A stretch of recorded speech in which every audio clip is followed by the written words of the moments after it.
Come closer now, gently, wherever you are, in the quiet of your room, wrapped in soft covers, or sitting in stillness, simply resting. Let yourself settle. There's no pressure here, no urgency, no noise, just you and a slow exhale. The night holds you, like the sea holds a drifting boat, calm, steady, gentle, and in this space, we will drift too, not through waters, but through stories, ancient, soft, and woven with dreams. Let the outside world melt into a hush. Let your shoulders drop, your breath deepen, your thoughts slow until they feel like feathers floating with the rhythm of your heart. Tonight, we begin a journey far, far back, before cities had names, before time had numbers, a world where gods were not only real, but near, a breath away, a whisper in the wind, a shiver in the earth. Greek mythology, where every mountain pulsed with life, where oceans had moods, where stars were not just lights, but stories paused mid-sentence, hanging above us, waiting to be told. Again, let's start at the very beginning. Long before Zeus held lightning, before Hera watched from her throne, before Aphrodite rose from the sea foam, or Athena was born from a splitting skull, there was nothing, just silence, stillness, a wide and endless void. They called it chaos, but this chaos wasn't noisy or wild. It was softer than that. It was the kind of emptiness that doesn't frighten, the kind that feels like deep sleep, like the womb of the universe waiting to be filled. And from this silence came the first stirrings of creation, not in a flash, not in a roar, but slowly, like the rising of a fog, like a breath returning after a long still pause. First came Gaia, the earth, soft, nurturing, ancient. She wasn't just soil and stone. She was warmth and womb and rhythm. She was the first mother. And even now, when we lie on the grass or walk barefoot on the sand, some say we're touching her skin. Then came Uranus, the sky, stretching above Gaia, like a lover, like a blanket pulled overhead. He wasn't empty air. He was the dome of the heavens, the shimmer of stars. And Gaia, in her longing, in her endless patience, welcomed him. Together, they gave birth to the Titans, children not of small stature, but vast and elemental. Oceanus, who flowed with every river. Hyperion, who carried the light. Cronus, with time coiled inside him, like a waiting clock. Rhea, soft and regal, mother to gods. But even in this golden age, there was pain, because Uranus feared his children. He saw their power, and he trembled. So he did what the fearful do. He tried to hide them, pushed them back into Gaia's womb, deep into her body, as if their light could be smothered by stone. Gaia, once soft, began to ache. It wasn't just physical, it was emotional. The ache of being full of something beautiful and being told it must not rise. The ache of bearing children and not being allowed to love them out loud. So she whispered to Cronus, her boldest son, with a sickle of flint. He rose one night when Uranus came close. There was no battle cry, no drums, just silence, and then a single act that would shape the course of myth forever. Cronus struck, Uranus fell, and from his blood, spilled across the sky and sea, came new life. The Furies, winged and weeping, the giants, heavy-footed, and Aphrodite, born not from love, but from the foam of a wound. Cronus took the throne. Time ruled now, but fear does not vanish easily. Cronus had learned from his father, and so, when he had children of his own, Hestia, Hera, Hades, Poseidon, Demeter, he swallowed them whole, not out of hate, out of fear, out of the belief that if you keep power close, it cannot rise against you. But destiny doesn't listen. One child was hidden, the last one, Zeus, born in secret, cradled on a mountain, fed by divine honey and milk from a gentle goat. As he grew, so did the thunder in his chest. Years passed like drifting clouds, and one day the sky would split again. But not yet, not tonight.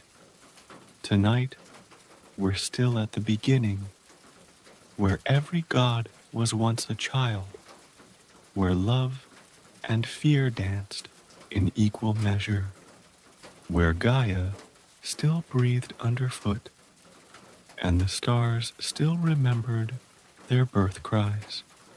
Let yourself rest in this world. Let the slow unfolding of these ancient hearts soften your own, because these stories aren't just old, they're eternal, passed through mouths and minds. They hum like lullabies through time, and we've only just begun in the quiet cradle of the world as stars blinked slowly into place and mountains slept beneath clouds of mist. The baby, hidden from time, grew. Zeus, not yet king, not yet a storm, just a boy, a secret of possibility. He was raised far from the hungry shadow of Cronus, tucked into the arms of nymphs and fed by Amalthea, a gentle goat whose milk gave him strength, whose presence gave him peace. In the cave where he slept, echoes were kind. No one called him a god. No one called him anything at all, really. They just held him close, and in that softness, something powerful took root. He grew up with laughter stitched into his bones and thunder waiting behind his eyes. As he grew, he watched the world. He saw its beauty, its terror. The weight of his father's rule fell heavy on his heart. Even though Cronus didn't know he existed, Zeus listened to the old ones speak in hushed tones about swallowed siblings, about time turning against itself, about a prophecy that could not be buried. He did not rise in rage. He waited, like weather, and one day, when he was ready, he returned, not with fury, but with a plan, a quiet plan, whispered into the hearts of allies and ancient beings. He met Metis, wise and calm, a goddess of deep thought and deeper stillness. She gave him the potion that would uncoil the trapped children within Cronus. Not a poison, a key. Zeus approached, not as a warrior, but as a cupbearer, a stranger offering drink. And Cronus, proud, unaware, accepted. The potion worked slowly. It wasn't violent. It was more like memory returning, one drop at a time. And then, one by one, the gods were born again. Hestia, Hera, Demeter, Poseidon, Hades, not newborns, fully grown, fully knowing. Imagine that. Siblings who had never seen sunlight, now standing together under the open sky, blinking against the light, breathing air for the first time. The world had changed since they were swallowed. Time had moved on, but they had not. And yet, somehow they knew what had to be done. Cronus would not go quietly. There was a war, a long one, not of cities or kings, but of titans and gods. The skies rumbled, the earth split, oceans rose, and mountains bled fire. For 10 years, the battle burned, like an old forest resisting rebirth. Cronus and his Titan kin stood tall and furious, but Zeus had his siblings, and more than that, he had allies. From deep within the earth, he freed the Cyclopes, single-eyed giants with thunder in their hands. They gifted him weapons, not made of metal, but of meaning, lightning, earthquakes, waves. Poseidon took the trident. Hades wore a helm of invisibility. And Zeus took the storm. With these, the tides turned. The old gods fell, one by one, not slain, but sealed, locked away in the dark pit of Tartarus, beneath the roots of the world. There, Cronus lay silent, and time, true time, moved forward. At last, the world exhaled, and in that breath the gods rose.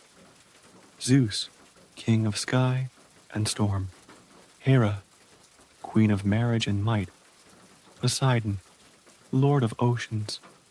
Hades, ruler of the unseen. Demeter, who made fields grow. Hestia, warm at every hearth. Olympus was born not of stone, but of triumph, grief, and a longing for peace. They built no ordinary home. They built a place between earth and sky, where clouds curled around marble columns, and the air shimmered with golden dust. From there, they watched over the world, the humans, the beasts, the trees, all living, all growing. But peace is never still for long. Even among gods, emotions tremble, like harp strings. Love, jealousy, pride, betrayal, these would come too, slowly, but they would come. Still, in those early days, there was wonder. The gods walked among mortals, disguised sometimes, but always watching. They whispered to poets, appeared in dreams, hid in storms, danced in shadows. They were not far away idols. They were present, tangled in the lives of humans, stirring fate with invisible hands. And somewhere in the blue distance, a new story was beginning. On the sea, a shimmer stirred. From foam and silence, from pain and beauty, a figure rose, skin like starlight, eyes like the horizon, Aphrodite, born not of mother and father, but of longing itself. She stepped onto the shore, and wherever her foot touched, flowers bloomed from stone. The gods paused, the winds stilled, even Olympus blinked, because with her came more than beauty. She carried desire, the ache to be loved, the pain of being forgotten, the joy of being seen. And just like that, the heavens weren't so high, the stories weren't so simple, and the world grew richer, deeper, more human. But for now, let the light fade a little. Let your breath slow again.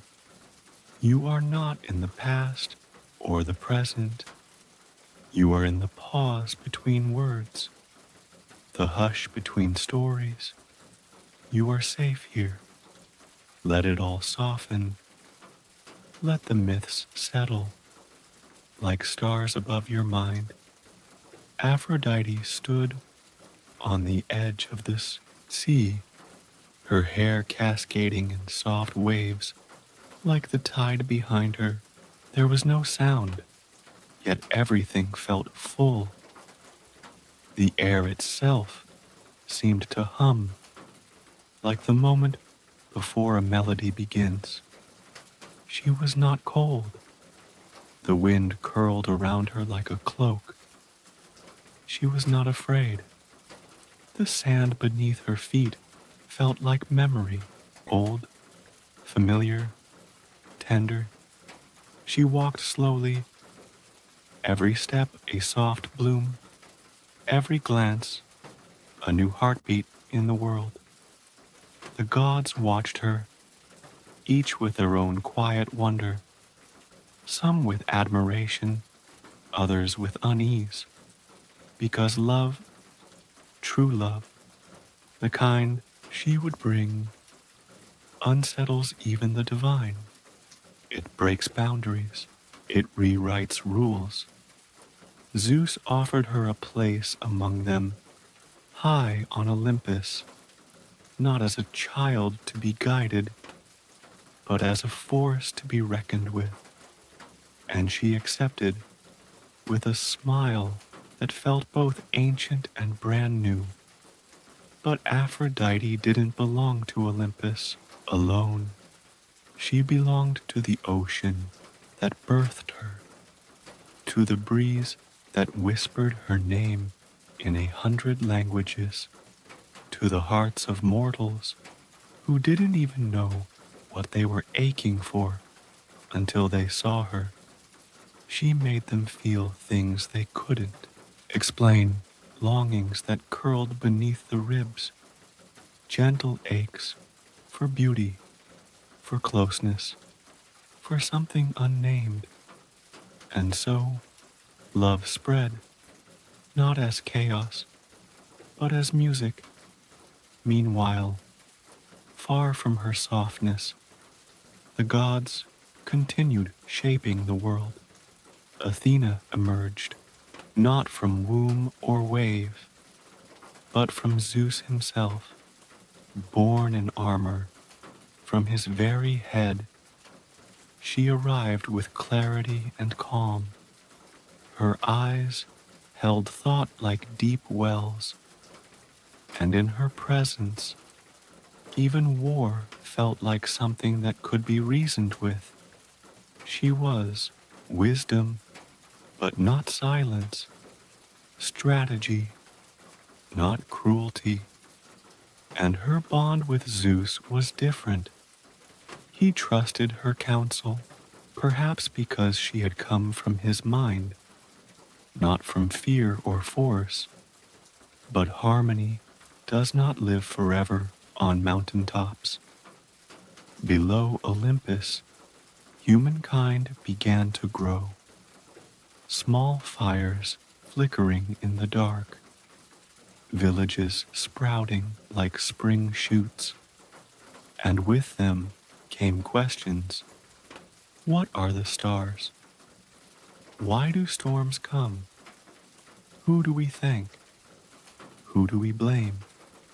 The gods became answers, became stories, became fears and hopes whispered over bread, chanted in temples, painted on the sides of clay urns. And one among the gods looked down with love too big for the sky. Prometheus. He watched humans struggle, cold, hungry, lost.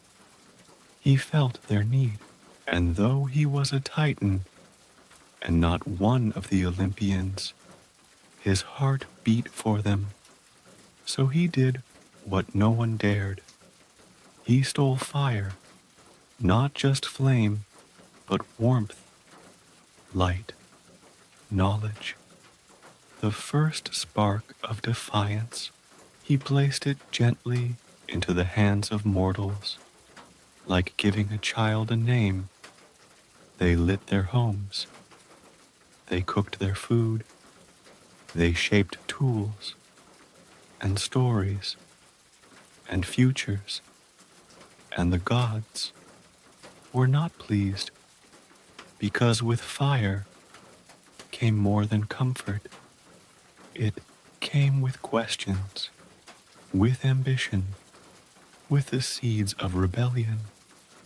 Zeus, furious and wounded by the disobedience, captured Prometheus, chained him to a rock in the farthest reaches of the world. There, an eagle would feast on him each day, only for his body to heal by night, an endless punishment. But Prometheus never cried out, never begged, because he had seen something in the eyes of humans, something worth the pain, hope, a quiet, stubborn thing, a flicker that could grow into flame. And as the gods watched from above, the world turned slowly, like a lullaby spinning on an old music box. The sea whispered, the sky blinked, mountains dreamed, and in the spaces between myth and memory, 1,000 more stories waited to be told, all gentle, all fierce, all aching with meaning. For now, though, let the story rest. Let your breath fall into rhythm again. Let the warmth of fire and the hush of waves cradle your thoughts. Sleep does not rush, it waits, and so will we. Aphrodite stood on the edge of the sea, her hair cascading in soft waves like the tide behind her. There was no sound, yet everything felt full. The air itself seemed to hum, like the moment before a melody begins. She was not cold. The wind curled around her like a cloak. She was not afraid. The sand beneath her feet felt like memory, old, familiar, tender. She walked slowly, every step a soft bloom, every glance a new heartbeat in the world. The gods watched her, each with their own quiet wonder, some with admiration, others with unease, because love, true love, the kind she would bring, unsettles even the divine. It breaks boundaries, it rewrites rules. Zeus offered her a place among them, high on Olympus, not as a child to be guided, but as a force to be reckoned with. And she accepted, with a smile that felt both ancient and brand new. But Aphrodite didn't belong to Olympus alone. She belonged to the ocean that birthed her, to the breeze that whispered her name in 100 languages, to the hearts of mortals who didn't even know what they were aching for until they saw her. She made them feel things they couldn't explain, longings that curled beneath the ribs, gentle aches for beauty, for closeness, for something unnamed. And so, love spread, not as chaos, but as music. Meanwhile, far from her softness, the gods continued shaping the world. Athena emerged, not from womb or wave, but from Zeus himself, born in armor. From his very head, she arrived with clarity and calm.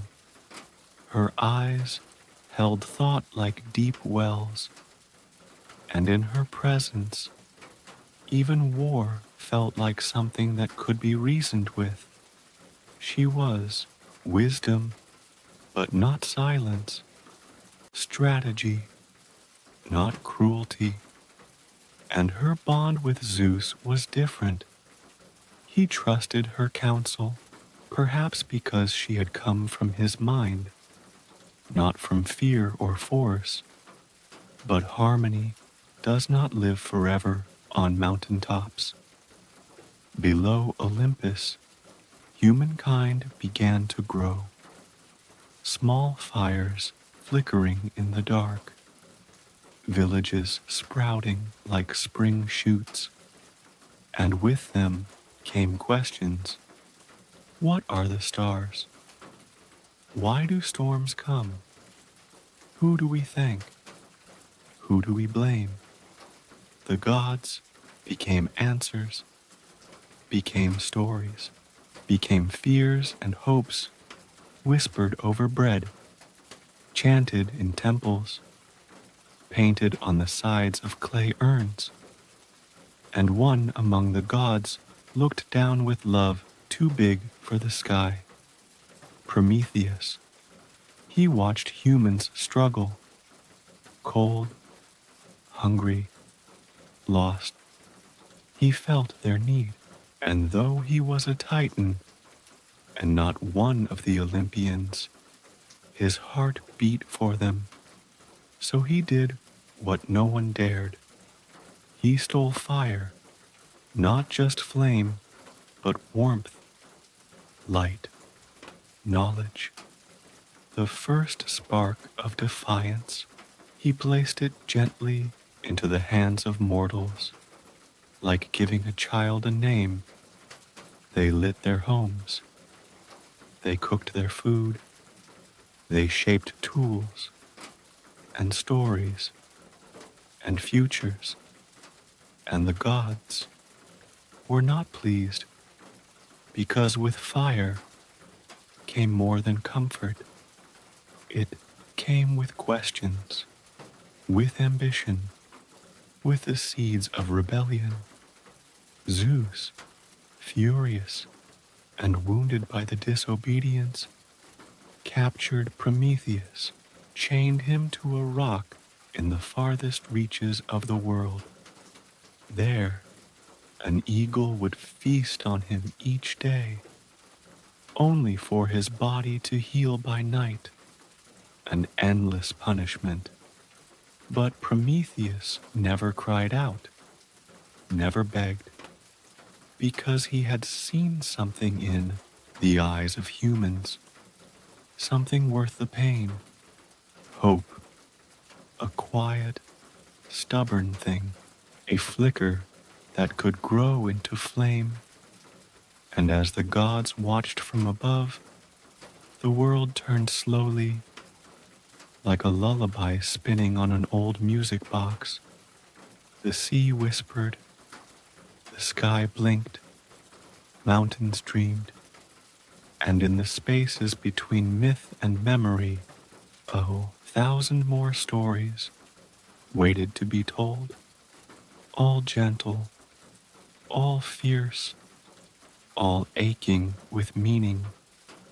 High on Olympus, beneath skies brushed with golden twilight, the gods gathered.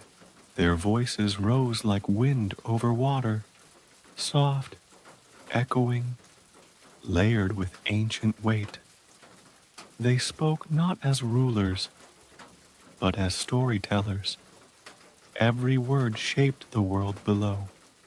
Among them, Hermes darted between clouds like a spark of light.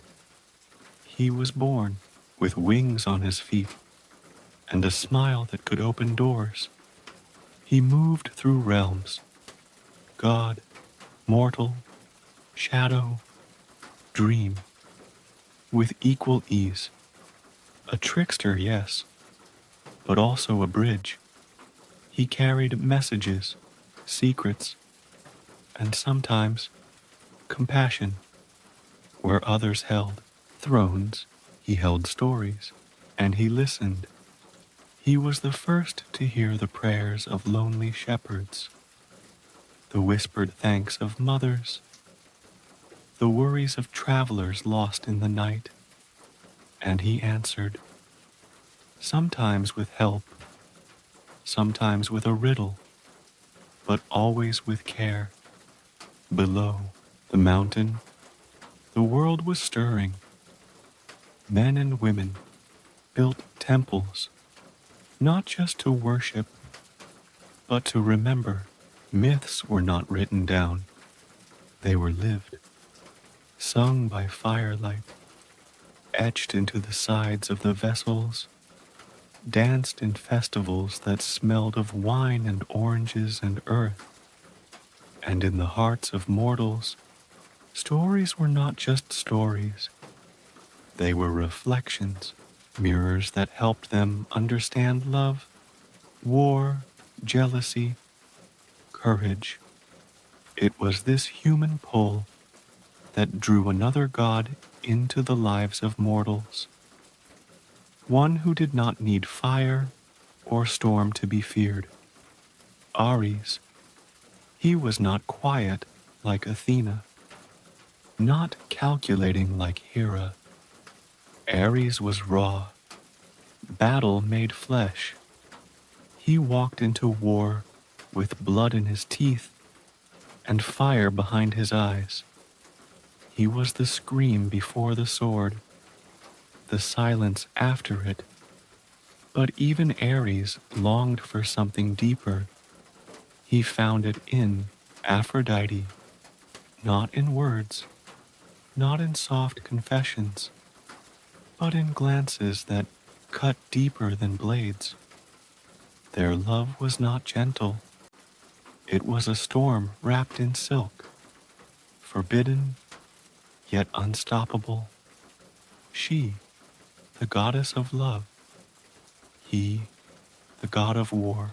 Together, chaos, desire, and something neither of them had ever had before.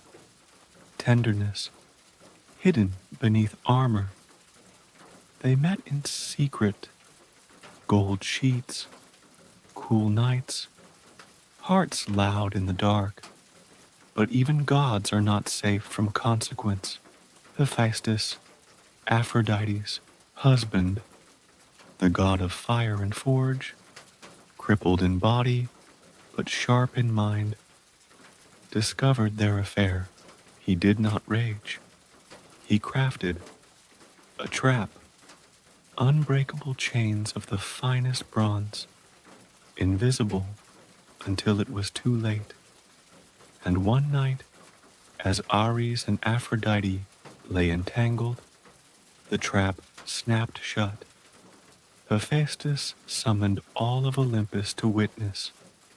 The gods laughed, not because it was funny, but because it was easier than sitting with discomfort, easier than admitting gods could ache, could betray, could long just like mortals. Aphrodite held her head high, Ares stayed silent, and eventually the chains melted away. But something had shifted. Love, even divine love, was no longer pure or painless. It was complicated and real. Elsewhere, Hades ruled the underworld, a place of shadows, not evil. He was not cruel, as some imagined. He was lonely, steady, quiet, the keeper of souls, the guardian of endings. He watched the world from beneath, and in time, his gaze settled on Persephone. She was the daughter of Demeter, goddess of harvest and life. Persephone was spring in motion. Wherever she stepped, flowers turned toward her. She laughed easily. She did not know the weight of forever until Hades. He saw her once, and something broke open in him, a longing, quiet but deep, not to take her, not to trap her, but to be near her, to not be alone. And yet, what he did wrong. One day, while she wandered a sunlit field, the earth cracked open, a chariot rose, dark horses, a trembling sky, and Hades reached for her. He took her beneath the world. Demeter searched. Days passed, then weeks. Crops wilted, trees grieved, the world starved. When at last Persephone was found, it was too late. She had eaten the food of the dead, 6 pomegranate seeds, and by ancient law, she belonged to the underworld now. At least in part, a compromise was made. For 6 months of the year, she would live with Hades, queen of shadows, wise and still. For 6 months, she would return to the surface, and with her came spring. Every year she leaves, every year she returns, and the earth remembers not just the sorrow, but the balance, light and dark, love and loneliness, growth and decay, all part of the same story. Just like you are not only one thing. You are soft and strong. You carry joy and sadness, hope and memory, fire and stillness. Let this story cradle you like dusk cradles the day. Let the world slow. Let the myths settle like fog across a quiet field. They are not done. But for now, the whole world turned slowly under starlit skies. Above it all, Olympus gleamed, watching, not with judgment, but with patience. The gods did not sleep, But even they had their quiet hours, when the wind whispered gently through marble halls, and the flames in their eternal torches danced with a softer glow. On those nights, Artemis wandered. She walked beneath the moon, her silver bow slung across her shoulder, her hair trailing like pale mist.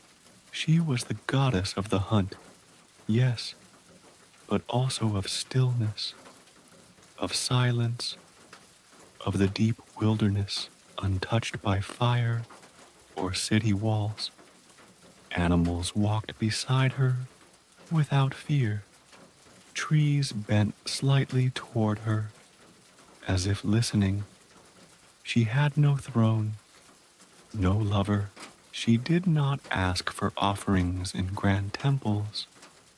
She simply was, and in her being, she reminded the world of solitude, the kind that heals, not isolates, the kind that lives in the hush of forests and the slow rhythm of breath at midnight. Her twin Apollo was her mirror and her contrast. Where she was moonlight, he was sunlight, a god of music, prophecy, and radiant presence. When he sang, time stilled. Even Zeus would close his eyes and listen.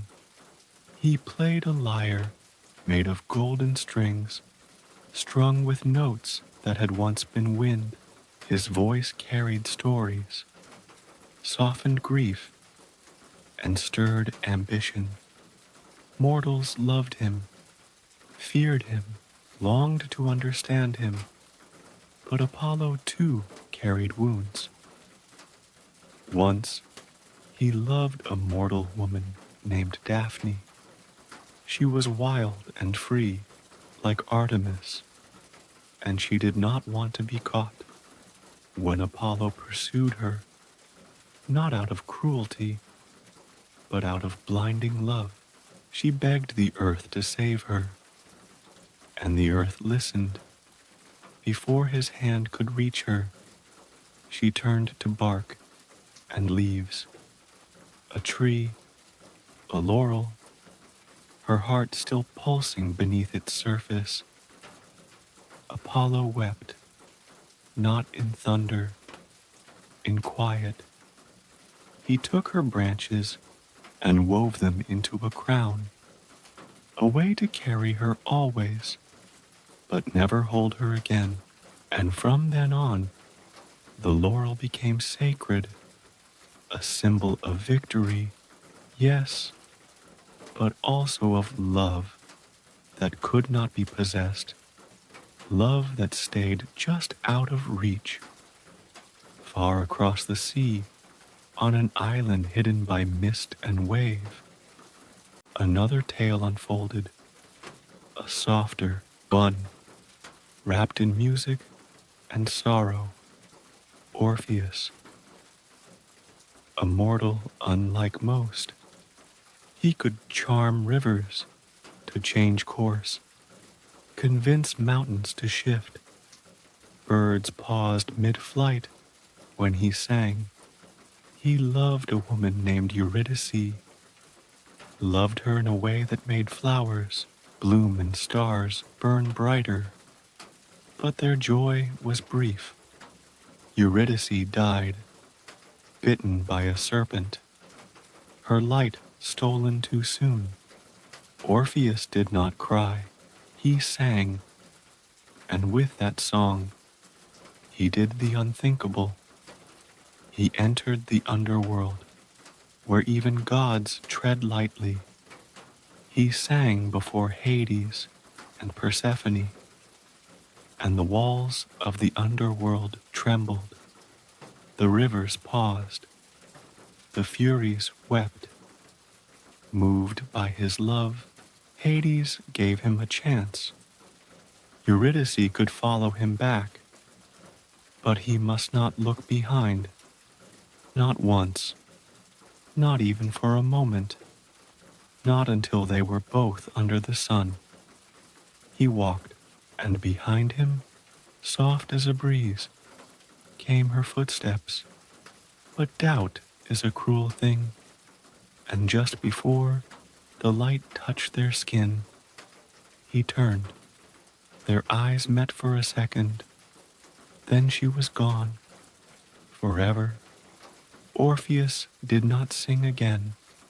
He wandered, silent, his music buried in his chest like a broken star. Some say he became part of the wind. Others say his lyre became a constellation, a soft shimmer in the night sky, forever echoing the song of love and loss. And so the myths go on, each one stitched with emotion, with beauty, with ache.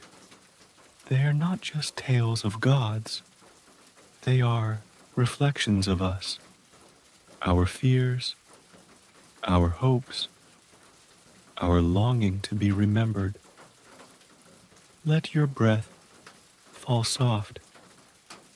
Let your heart be still. Let these stories wrap around you like night itself, dark, comforting, full of stars.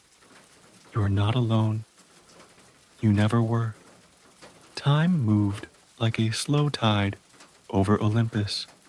Seasons passed in golden loops. Mortals continued to pray, to hope, to fall in love, and rise in grief. And the gods, for all their power, watched with the kind of wonder only immortals could feel. The ache of watching something you can never fully be part of. In the corners of the world, myths unfolded like petals. There was a boy named Icarus, bright-eyed, curious, reckless in the way that only the young can be. He and his father, Daedalus, a genius of design, a maker of impossible things, were trapped, prisoners of a king whose power came from fear.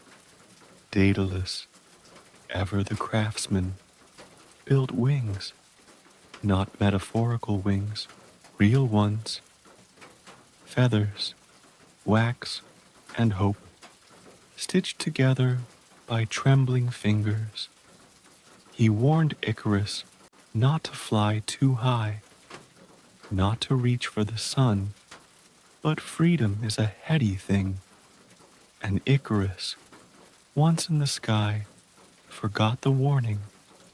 The sun called to him like a promise.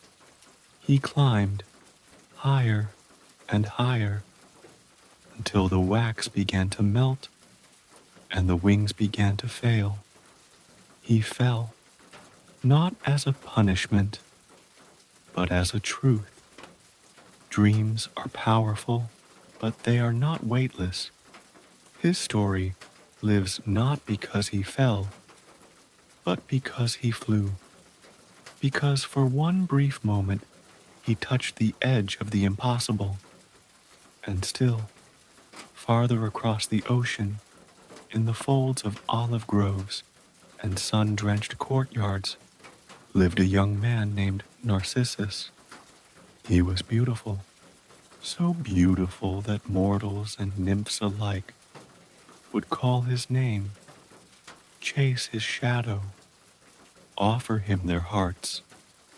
But Narcissus did not see them. He could not, because he had not yet seen himself. One day, he came upon a still pool, its surface smooth as glass, and there, for the first time, he saw his own reflection. He thought it was someone else, someone radiant, someone who finally made him feel the stirrings of love. He stayed by the water's edge, transfixed, speaking to his own image, waiting for it to answer, but it never did. He withered there, not out of vanity, out of longing, longing to be understood, to be held, to be met. And when he was gone, a flower grew in his place, delicate, white, tinged with sorrow.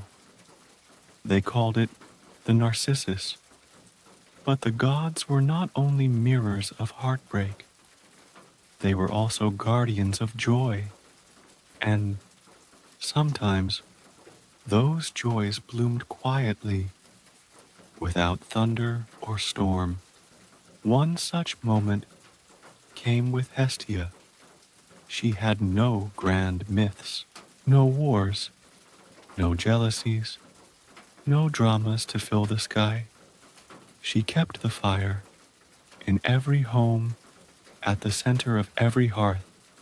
Hestia burned gently.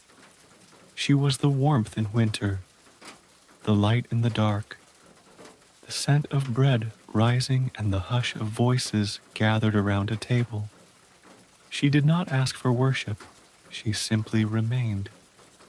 And perhaps that is the purest kind of God, the one who stays when all else fades.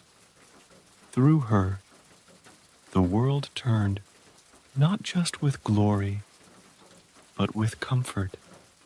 And yet, even comfort has its storms. For not far from Olympus, a king ruled with pride so large it strained the seams of fate. His name was Oedipus.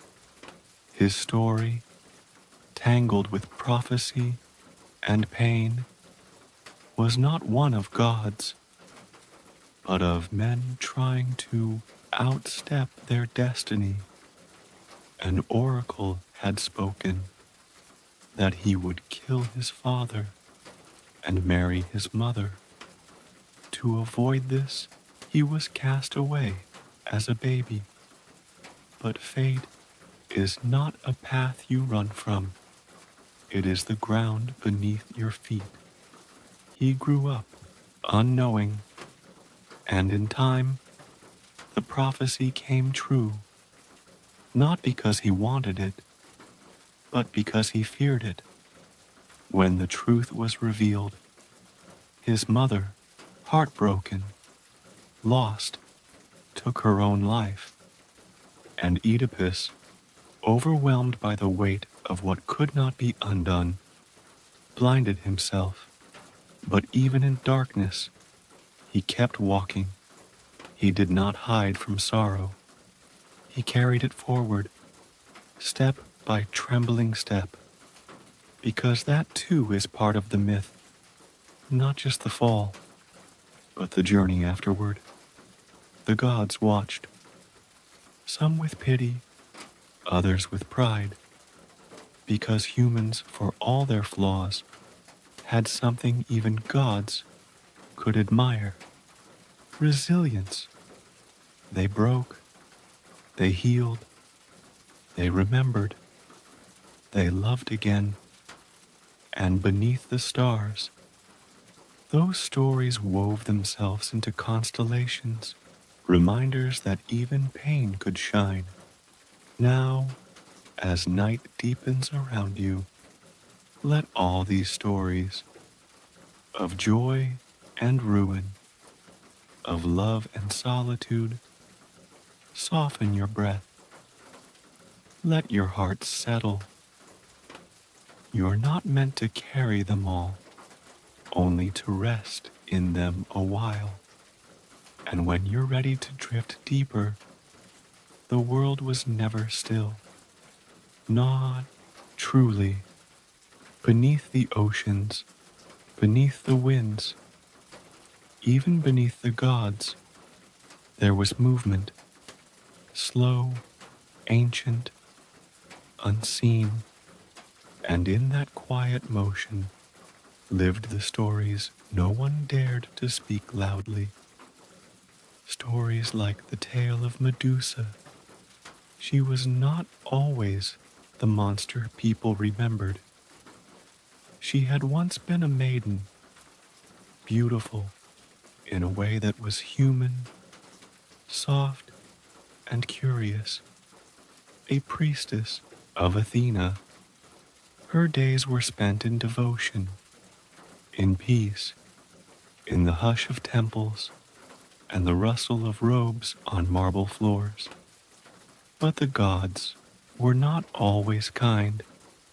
Poseidon, god of the sea, powerful and proud, saw her, desired her, and in a moment that would echo in whispers for centuries, he violated the sacred space. Not just the temple, but her, and Medusa was punished. Not Poseidon.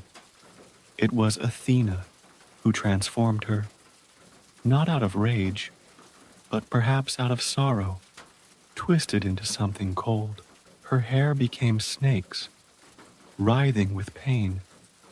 Her gaze turned others to stone, as if her own heart had been frozen first. And so Medusa fled, far from the world that had never asked her side of the story. She lived alone, not out of hatred, but because the world had become a place that feared what it wounded. They called her a monster, a villain, but she was just a woman, altered by gods, and left with nothing but silence. Still, stories have a way of changing. A hero came, Perseus, guided not by hatred, but by mission. He was told to slay the monster. So he entered the cave, bearing a mirrored shield, a gift from Athena herself. He did not look directly at her. He could not. When he struck, it was not with cruelty, but duty. And from Medusa's severed neck came something unexpected. Pegasus, a winged horse, pure, radiant, untouchable, born not of death, but of endurance. Even from tragedy, beauty rose, and so the world kept turning. Elsewhere, another kind of beauty emerged, not from sorrow, but from laughter, from wine, from music that poured out like river water. Dionysus, the god of ecstasy, of dance, of release. He was not like the others, not born into a throne. His mother, Semele, was mortal, and his birth was almost a flicker. When Semele asked Zeus to reveal his true form, the light was too much. She perished in fire, unable to bear the god's full brilliance. But Zeus, grieving, rescued the unborn child. He sewed him into his own thigh and carried him there until birth. And so Dionysus was born twice, once of love, once of pain. He wandered the world, not with armies, but with joy. He carried vines, he carried song, he taught mortals to celebrate, to let go, to feel things too big for words. Yet he too was often misunderstood, because freedom frightens those who need control. But Dionysus never stayed where he wasn't welcome. He left festivals in his wake, laughter echoing behind him like perfume.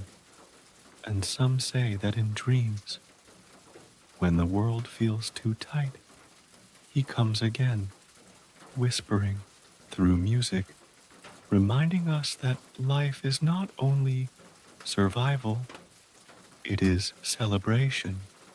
Still, not every god danced. Some watched from the edges. Nemesis, goddess of balance, of retribution. She was not cruel. She was not jealous.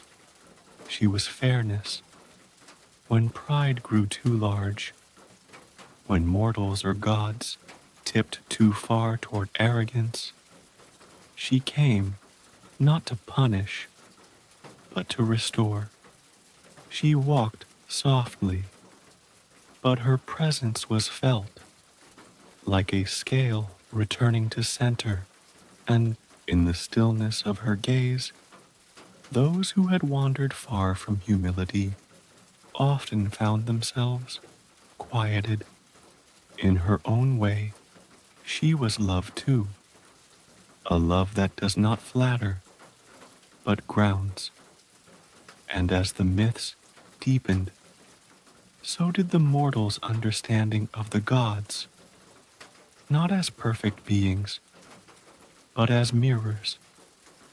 The gods were joy, they were grief, they were desire and fear, vengeance and gentleness, cruelty and compassion, just like us. And so, on nights like this, when your breath is slow and the world is a little quieter, you can feel them, not far away, but near, in the hush between your thoughts, in the still warmth of your chest, in the ache of memory, and the softness of wonder. Let it all settle. Let it all go. There is nothing you must hold on to now.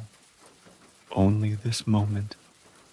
Only this quiet drift between stories at the edge of the world, where sky and sea touched with no clear line between them.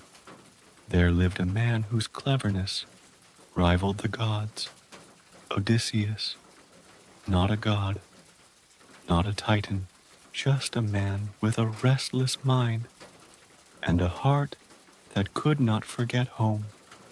After the long and brutal war at Troy, where blood-soaked sand and heroes fell like stars from the sky, Odysseus did not return home quickly. His journey stretched across years, across islands, across sorrow. They called it an odyssey, and it was more than a voyage. It was a test of memory, of endurance, of hope that refused to flicker out. He faced monsters, not always with claws, but sometimes with smiles. He listened to the song of the sirens, voices like honey, promises like dreams. He tied himself to the mast of his ship just to hear them and live. Because sometimes wisdom is knowing when to resist, not just when to fight. He sailed into the whirlpools of Scylla and Charybdis, one a many-headed beast, the other a churning death that swallowed whole. He did not escape without loss. He never did, but he survived. And then there was Calypso, a goddess, radiant, immortal, and alone. She loved him, offered him eternity, a life without death, without pain. But it came at a cost. He would forget his wife, Penelope, who waited with threads of longing and years woven into cloth. Forget his son, who had grown tall without his father's hand. Forget the feeling of his own soil beneath his feet. And so he said no. Not because he didn't ache, not because he wasn't tired, but because memory, even painful memory, is what made him who he was. Eventually, he returned, not in splendor, not with drums or trumpets. He came home quietly, disguised as a beggar, and Penelope, wise, patient, aching, tested him, not with questions, but with something deeper, a secret only he would know. Their bed, carved into the trunk of a tree, unmovable, like love should be. And when he knew, she wept, not because she doubted, but because the waiting was finally over. Some say theirs was the truest love of all, not marked by lightning or jealousy, but by time, by endurance, by the choice to keep believing. And as that story faded into dusk, another emerged, soft as wind through fig trees, the story of Psyche and Eros. She was mortal, breathtaking, radiant not just in body, but in soul. And because of this, some said she rivaled even Aphrodite. The goddess of love did not take kindly to being overshadowed. So she sent her son, Eros, the god of desire, to make Psyche fall in love with someone wretched. But when Eros saw her, he faltered. He pricked himself with his own arrow, and love bloomed. Not a gentle love, a hidden one. He visited her only in darkness, whispered to her in the night, told her she must never look upon his face. And she didn't, for a time. But love wants to see, to know, to understand. So one night, she lit a lamp and saw him, beautiful, divine, asleep beside her. And in her awe, a drop of oil fell. He woke, and just like that, he was gone. Not out of anger, out of the rules that governed gods and mortals alike. But Psyche didn't crumble. She searched, faced trials set by Aphrodite herself. Impossible, cruel, unforgiving. Sorting grains, traveling to the underworld, carrying beauty in a box that nearly killed her. And when all seemed lost, Eros returned. He begged the gods for mercy, for union, and they granted it. Psyche was made immortal, not as a reward, as a recognition. That love, true love, is not without cost, but it is worth everything. Together, they became a symbol, not of perfection, but of devotion that grows even through pain. Their story lives on, not in temples, but in hearts that still hope, hearts that still believe love can find its way even through darkness, even through time, even through silence. And now, night has deepened. You are still here, still breathing gently, still held in the folds of these soft, ancient threads. You don't need to remember every name, every event. Let the feeling stay. Let the rhythm carry you. The gods are at peace now, and so are you. The stars above Olympus had never shone so quietly. Even the gods, those eternal beings shaped by flame, by sky, by memory, began to still. not in defeat, not in sadness, but in rest, in reflection. The stories had been told. Their names had passed through the lips of poets, the hands of sculptors, the pages of 1,000 books. But here, in the hush between myth and sleep, they became something else. Not rulers, not symbols, just echoes of emotion, of the things we all carry, whether mortal or divine. Zeus, no longer just the storm, but the weight of leadership, the burden of power, the father who does not always understand, but tries. Hera, not only pride, not only fury, but the ache of love that wants to be chosen, remembered, held above all else. Athena, not only wisdom, but the loneliness of knowing too much, of seeing too far ahead. Apollo, the joy and the sorrow of brilliance, the way light can both warm and blind. Artemis, the comfort of solitude, the freedom of belonging only to yourself. Ares, the fury that hides fear, the vulnerability behind rage. Aphrodite, the complexity of love, how it wounds and heals, how it lifts and consumes. Hades, not the darkness itself, but the dignity within it, the guardian of rest, of endings that are not failures, but completions. Demeter, the grief of letting go and the courage to begin again.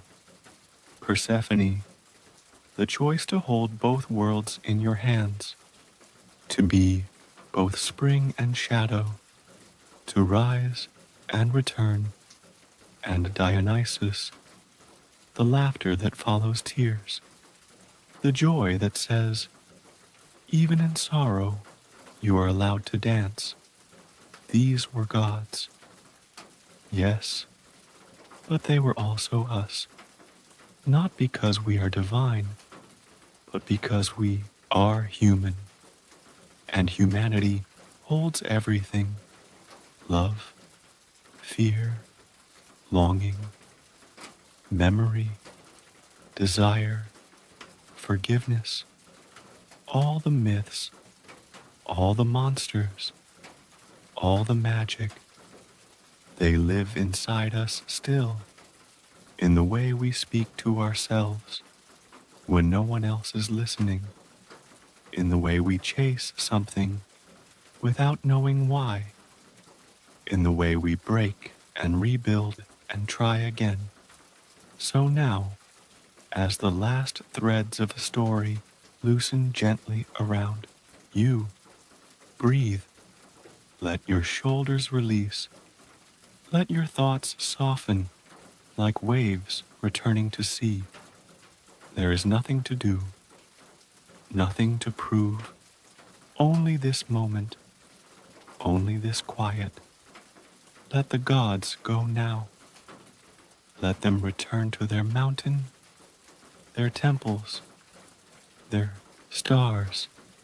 Let them rest, and let yourself follow. You have wandered through legends tonight, and now you are safe. You are home. Sleep gently. You are held far from Olympus, beyond the temples, beyond even the soft echo of prayers. There were stories still untold, stories that lived not in the light of the gods, but in the quiet spaces in between, in the hearts of mortals who shaped the world in smaller, slower ways, like the story of Pygmalion, a sculptor, a dreamer, a man whose hands knew marble better than people. He spent his days carving beauty from stone, but the world around him felt cold. He saw cruelty, he saw indifference, he saw a kind of emptiness he didn't know how to touch. So he built something of his own, not a statue, a woman, not of flesh, but of the smoothest, whitest ivory. He shaped her with tenderness, with precision, with longing. She wasn't just beautiful, she was everything he wished the world could be. He spoke to her, quietly, not expecting a reply. He offered her flowers, draped her in robes, called her by no name, for names are too sharp, and she was too sacred. But love does not care if something breathes. He loved her, and Aphrodite heard, not through words, through the ache in his chest, the softness in his gaze. And one evening, when he touched the statue's hand, it was warm, flesh, alive. She opened her eyes, not as a stranger, but as someone who had always known him. And he wept, not because he'd gained her, but because the gods had seen him, understood him, met him not with thunder, but with kindness. And so, Pygmalion and Galatea, for that is what she came to be called, lived quietly, not as myth, as love, simple and whole.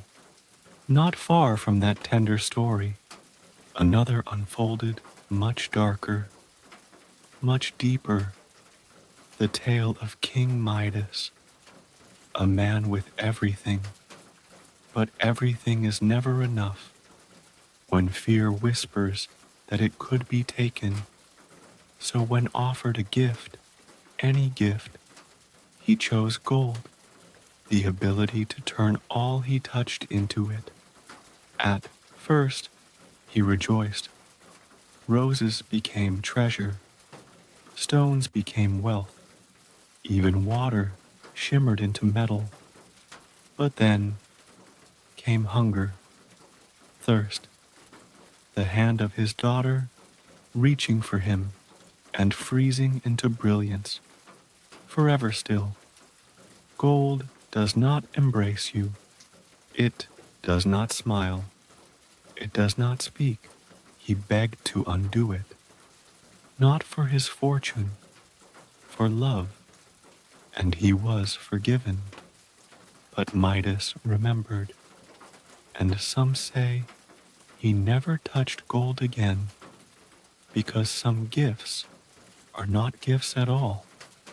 They are mirrors, and they show us what we most need to learn. These stories, quiet, powerful, live in the background of the larger myths, but they matter because not every tale shakes the sky. Some simply remind us what it means to feel, to be seen, to be held, to be human. And now, as the stars spin softly above, as the night deepens into velvet, let yourself be still. Again, not everything has to be understood. Some things are meant only to be felt. Let the rhythm of the words slow your breath. Let the myths cradle your thoughts. Let the stories live for a while in your heart, in a quiet grove where moonlight filtered through olive leaves and cicadas sang their soft midnight lullaby. There once lived a musician named Linus. He was not a god, not a warrior, Not a king, he was simply a teacher, but among the gods, that meant something. He taught music to many, but one of his students shone brighter than the rest. A boy with sunlit hair and eyes full of questions. His name was Heracles. Yes, the same Heracles who would one day bear the weight of the world in his hands, who would conquer beasts, tear down walls, and be remembered as a hero in bronze and verse. But before he was strong, he was curious. He would sit at Linus's feet, eager to learn the lyre, to pluck meaning from strings and make melodies that drifted across the air like prayer. But Heracles had a storm in him, even as a boy, and one day, when frustration overtook him, when the notes wouldn't form and his own hands betrayed him, he lashed out, and Linus, the gentle, the wise, fell, gone, just like that. Heracles was devastated. He did not run from what he'd done. He grieved, because strength, without control, without heart, is not strength at all. And though the myths would remember him for his labors, the lion, the hydra, the stables, the sky, it was this moment, silent and unseen, that shaped the boy into the man. The gods gave him trials, yes, but it was grief that gave him depth. Each labor he endured wasn't just a punishment, it was a path, a chance to rebuild what had been broken, to use his hands not to destroy, but to protect, to save. And in the end, it wasn't his strength that made him immortal. It was his willingness to carry on, to atone, to walk forward with the weight of his story, and still choose kindness. Some say that in the stars above, where constellations hum the memories of ancient days, Heracles still watches, not as a warrior, but as a reminder that redemption is real, and that sorrow, if held gently, can become a lantern in the dark. Far from Heracles' echo, there lived a woman whose courage was quieter, but no less fierce. Her name was Atalanta, born into a world that didn't make space for her strength. Left in the woods as a baby, raised by a bear, wild and free before she ever knew words, she grew swift, strong, sharp-eyed, the fastest runner in all of Greece. Men came to marry her, drawn by her beauty, her mystery, but she would not be won, not by power, not by title, only by speed. She made a vow. She would marry only the man who could outrun her, and if they lost, they'd lose more than a race. They would lose their life, and still, they tried. Dozens, maybe more. Each fell behind, breathless, hopeless, until one day came Hippomenes. He was not the fastest, but he was clever.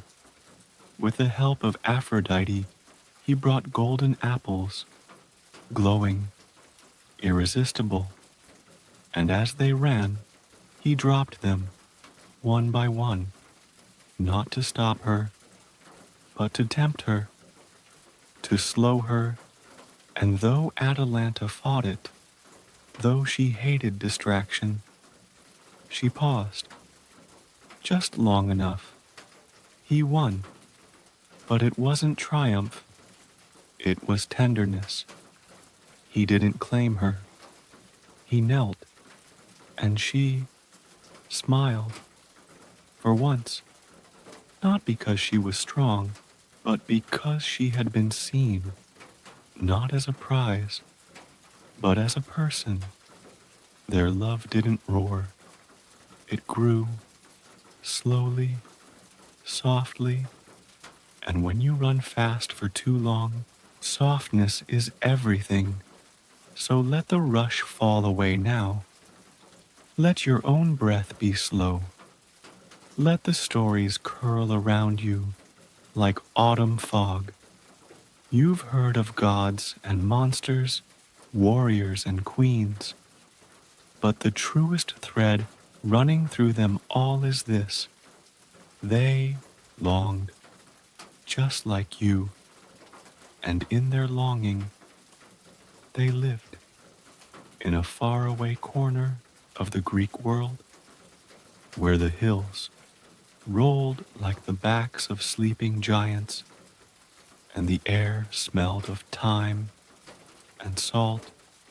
There once sat a city cradled by fate, the city of Thebes, a place of stone and song, of bloodlines tangled and legends whispered like warnings.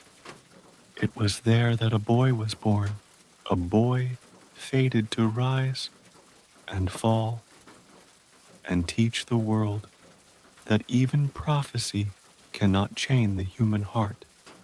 His name was Antigone. She was not the boy, not the heir, not the warrior, but her story carved deeper than any sword could. She was the daughter of Oedipus, a man broken by truth, who walked the world blind, burdened, and silent. She followed him into exile, not because she was asked to, not because she was bound to, but because love, when quiet and pure, asks nothing in return. She led him gently, fed him, spoke for him when the world would not listen. And when he passed, it was not gods who marked his grave. It was her tears that blessed the earth. But her story did not end in grief. It began there, for in Thebes, her brothers, Eteocles and Polynices, had turned against each other, twin stars spiraling into ruin. They fought for the throne, and in their final clash, both fell, lifeless on the battlefield. Creon, the new king, proud, rigid, trembling behind authority, allowed one to be buried and left the other to rot. A warning, a punishment. Antigone refused, not out of defiance, out of devotion. She buried her brother in secret, under moonlight, with trembling hands and a heart too full to bend. She knew the cost. Creon sentenced her to death, not by sword, by silence. He sealed her in a tomb while she still breathed, alone, in darkness. But Antigone did not rage. She did not plead. She lay in the tomb, her body pressed to cold stone, and whispered to her ancestors, to the gods, to the sky. she could no longer see. And when the stone was finally opened, it was too late. She had chosen her own ending. Her death sparked sorrow, regret, collapse. Creon's house fell. His heart broke, not because of battle, but because he had silenced the one voice that spoke with love. Antigone's name lived on, not as a rebel, but as a soul who chose what was right, even when it meant loss. In another land, under a softer sky, a boy named Phaethon climbed into a chariot that did not belong to him. He was the son of Helios, the sun god, the light bringer, the daily rider of dawn.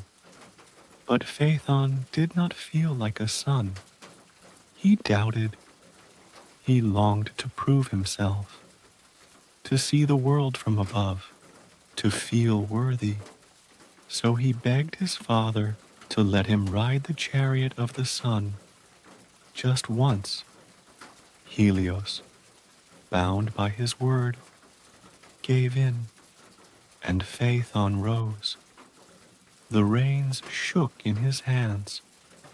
The horses, fire-breathed and wild, felt the uncertainty in his grip. They veered, too high, freezing the earth, too low, scorching it. The sky trembled, the rivers hissed, and Zeus, watching from the edge of storm, did what gods do when balance is shattered. He struck a bolt of finality. Phaethon fell, not as a villain, as a boy who reached too far, who wanted to be seen, who wanted to know he mattered. His mother wept until she became a tree, and the sky, even now, remembers that day when a child tried to drive the sun. These aren't just stories. They are gentle reminders that we all want to be seen. We all want to feel worthy. But even in falling, there is grace. Even in reaching too far, there is beauty. Let your breath fall into that rhythm now. No more reaching. No more trying. Just rest. You've wandered far, and there are still more paths to walk. But not yet. Not now.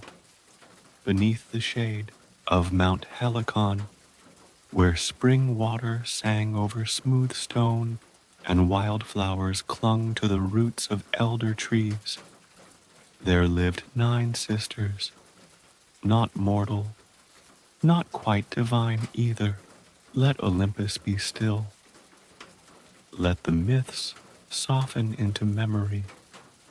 You do not need to remember every name, only the way the stories made you feel. Let that stay. Let that guide you, and let yourself drift beneath the stars, beyond the reach of empires and thrones, in a place where waves met sky, with no one to witness them. There was once a poet, no name carved in stone, no temple raised, just a voice and a story. He sat with nothing but the sea for company and began to tell the tale of a single, quiet war, not in the way kings tell it, with numbers and banners. He told it in names, in the way Helen's silence said more than 1,000 speeches, in the way Hector looked at his son one last time before walking into battle, in the way Achilles cried for Patroclus, not with fury, but with the raw, shattered grief of someone who has lost the one soul that steadied him. This was the Iliad, not a book, a feeling. It did not glorify the war, it wept for it.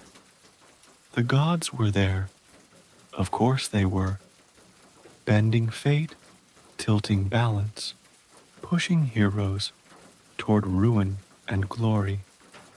But the heart of the story was always human, and in that story was a lesson that greatness without compassion is just a noise, that even the strongest fall, that even the mighty long for peace, and long after the walls of Troy fell, the story lived, because once a story finds its way into the soul of a listener, it does not vanish. It rests there, grows roots, speaks again when needed. And perhaps that's why, far from Troy, far from battlefields and burning ships, another story grew from the same soil of sorrow and return. Penelope. She was not a soldier. She did not carry swords, but she waited, day after day, year after year. She wove by candlelight, her hands steady, even when her heart trembled. She told suitors she would choose one when her weaving was done. But each night she unraveled the thread, quietly, patiently, secretly, because she still believed. She believed in the return of a man the world had already mourned. She believed in love, not as passion, but as endurance. Odysseus was out there, facing monsters, storms, gods, but her struggle was just as real, to hold on, to keep faith, to remain. And when he finally came back, weathered, worn, bent by time, she did not run to him. She tested him, not to punish, to protect, because only love that remembers can be trusted. He passed, and she wept not for what had come back, but for what had been survived. These aren't just stories of myth and magic, they're reflections of us, of the parts of us that wait, that hope, that try again after being broken.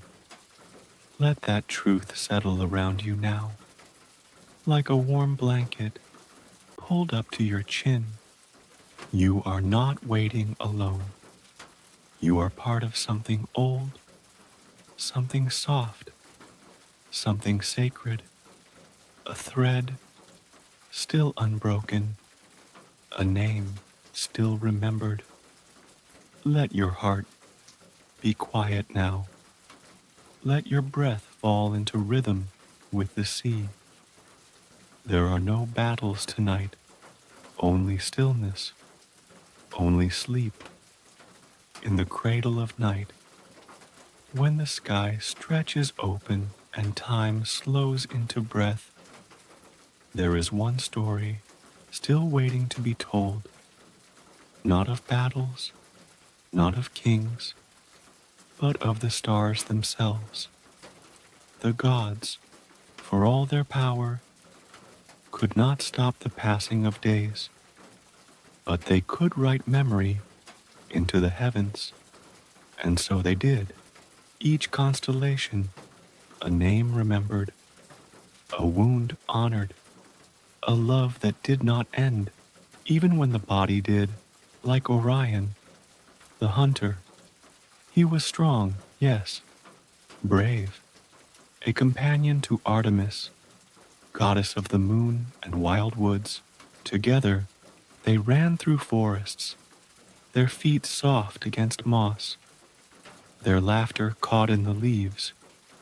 He was mortal, but she saw something in him, not as prey, not as follower, but as equal. Some say Apollo, Artemis's twin, grew jealous.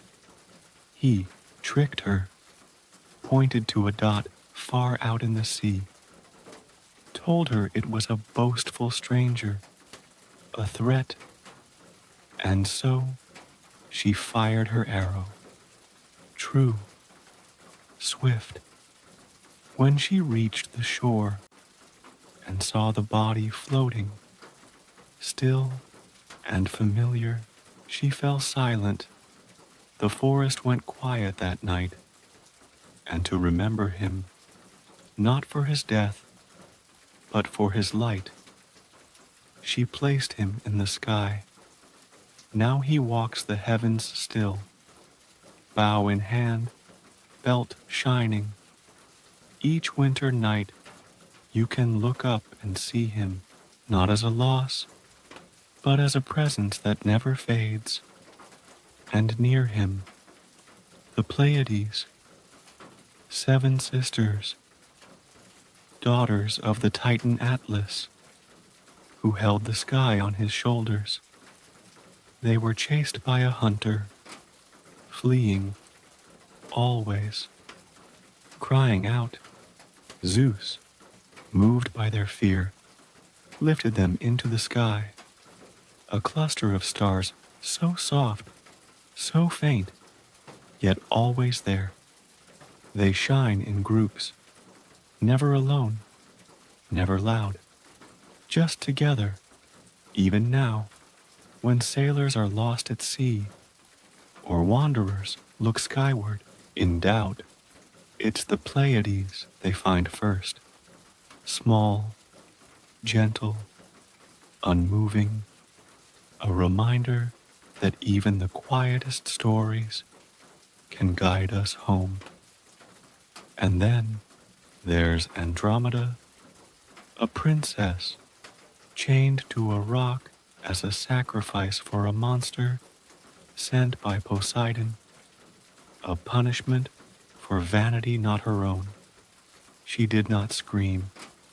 She waited, and Perseus, fresh from his battle with Medusa, came, not to save a prize, but because he saw a person.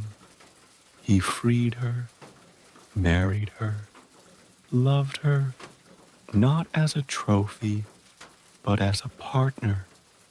And when their lives faded, the gods placed them side by side in the stars, not for how they ruled, but for how they held each other.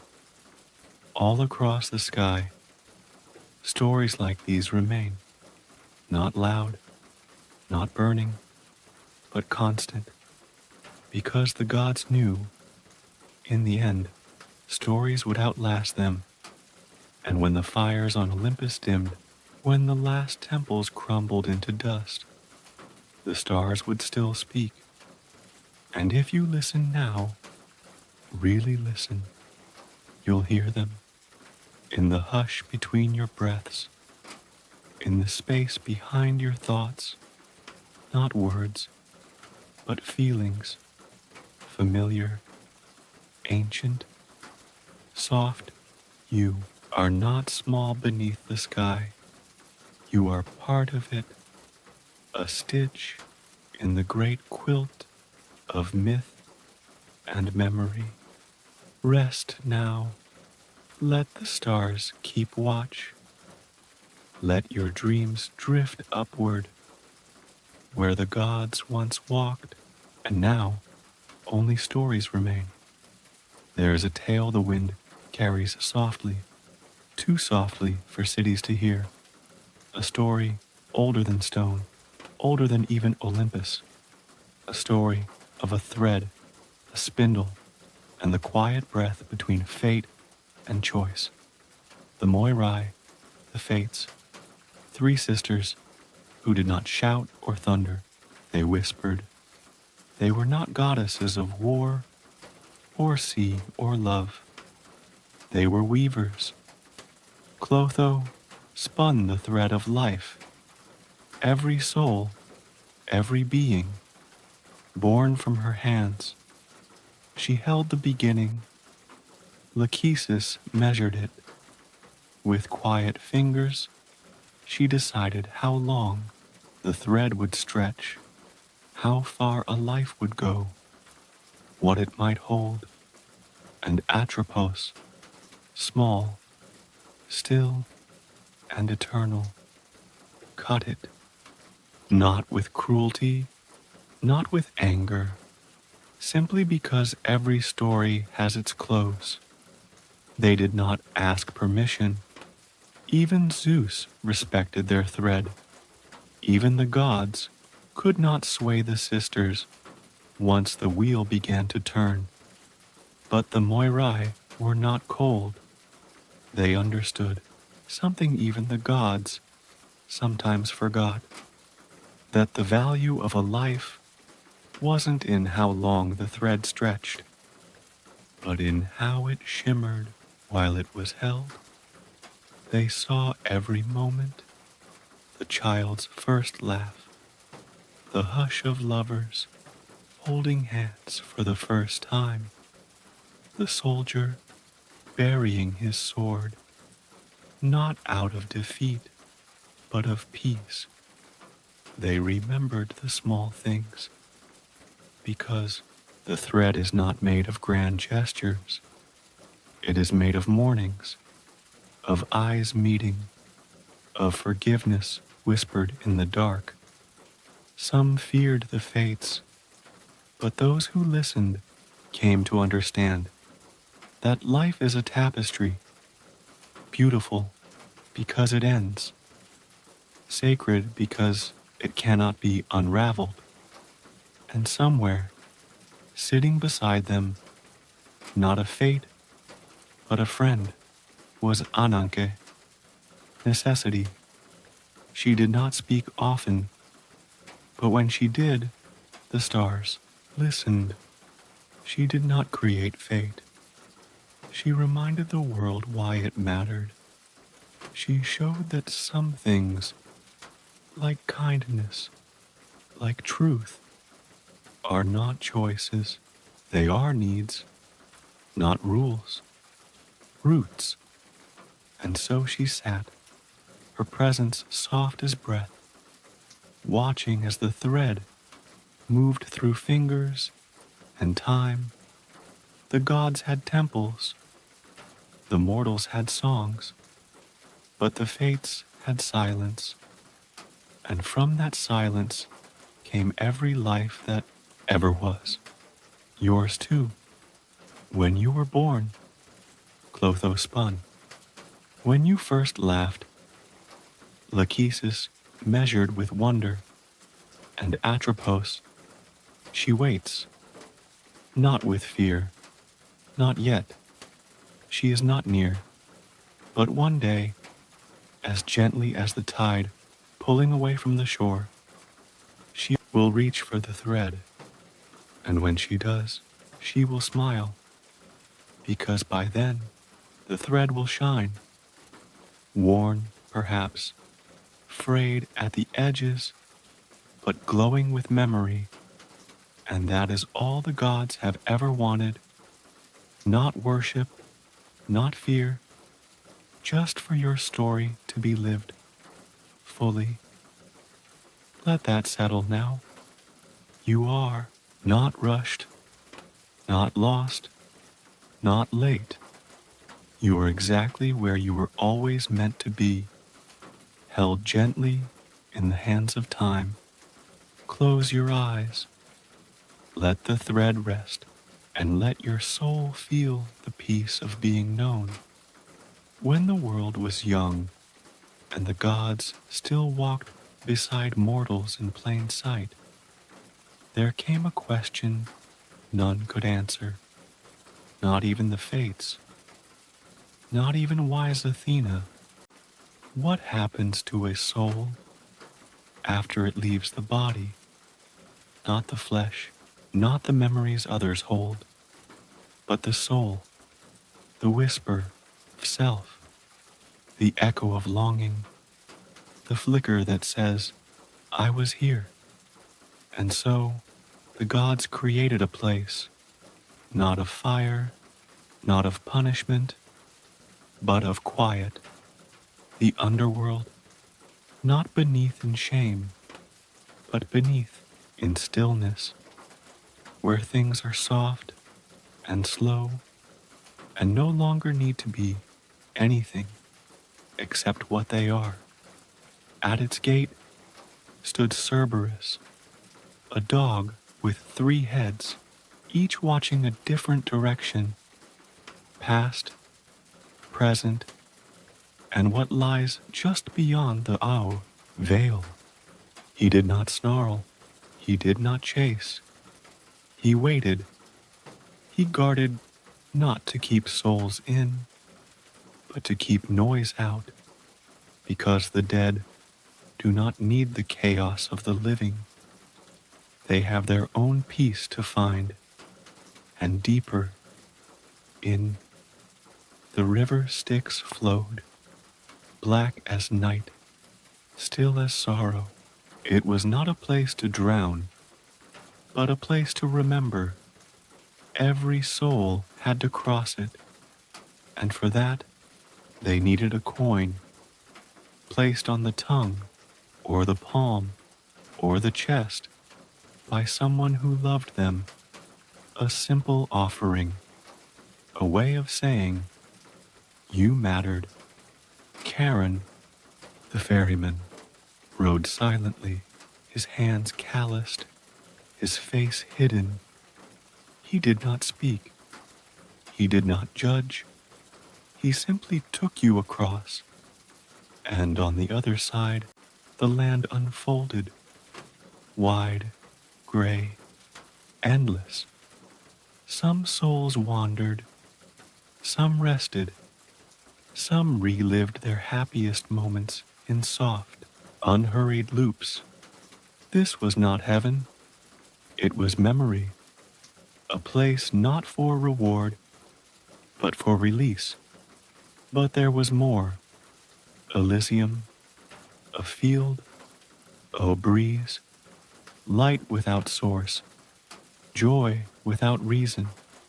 Here the rarest souls walked, those who had lived not perfectly, but truly, who had loved deeply, given more than they took. Their laughter still hums through that field, like wind through wheat, and if they chose, they could return, reborn, to try again, to love again, and perhaps rise even higher. And then there was Lethe, the river of forgetting. Some souls, weary from pain, chose to drink, and in doing so, let go of everything, not as an escape, as a kindness. The gods understood that some memories are too heavy to carry forever. But the most haunting part of the underworld was not its sorrow, it was its stillness. It did not demand, it did not rush, it simply held.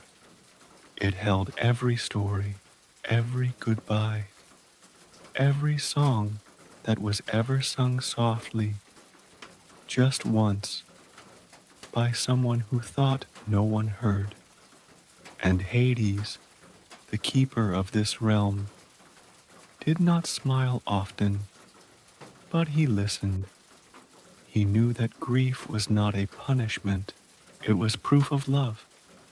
And Persephone, walking beside him, brought spring even there, a flower in the land of shadows, a heartbeat in the quiet. Let that image stay with you now.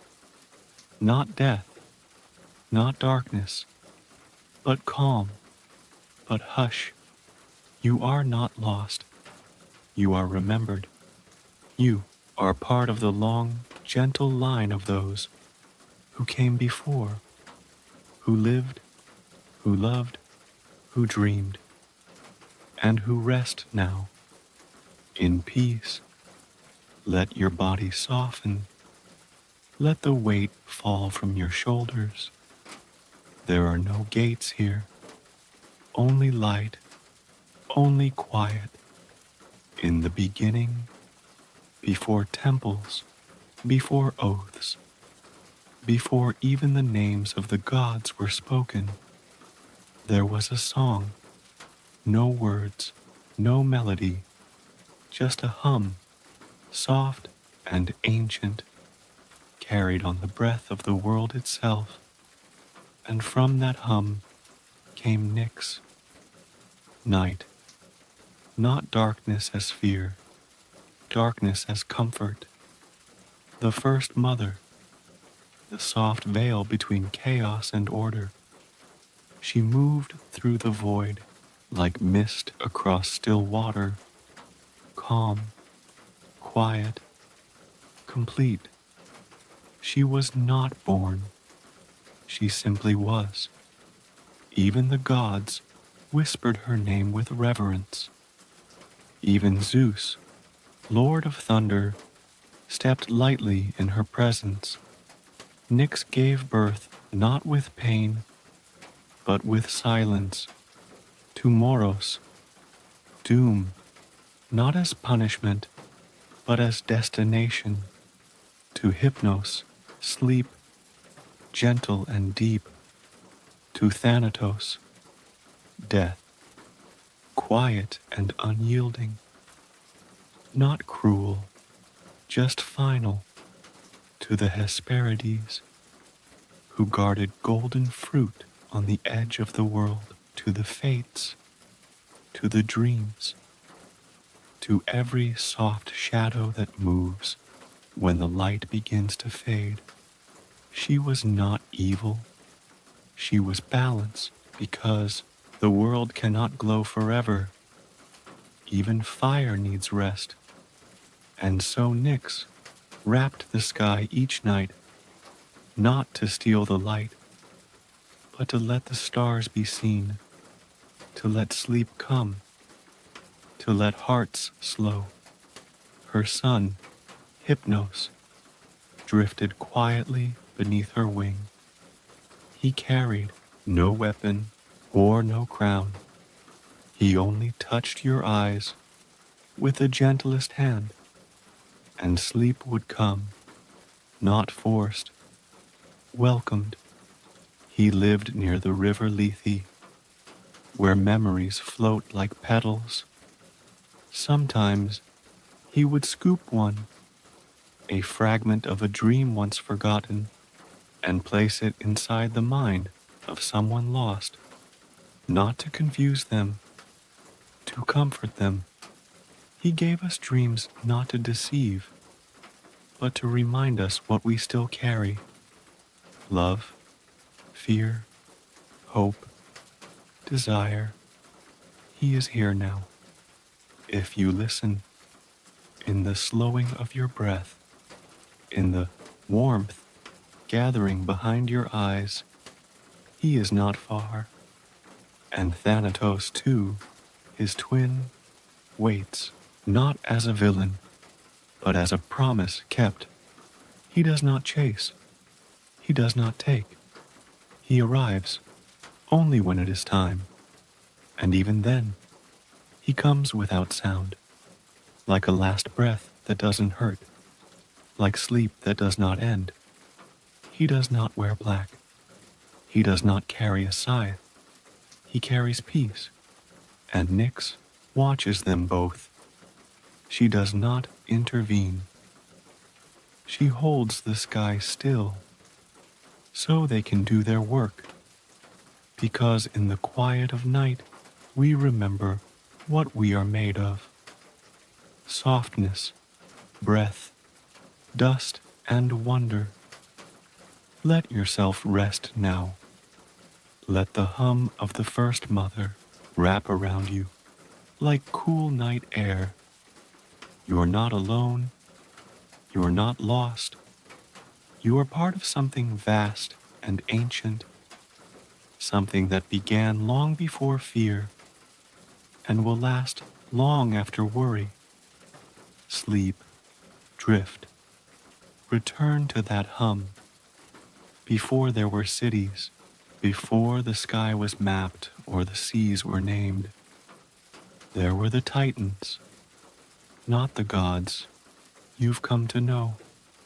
Not yet, but beings vast and silent, shaped from the bones of the earth and the breath of time itself.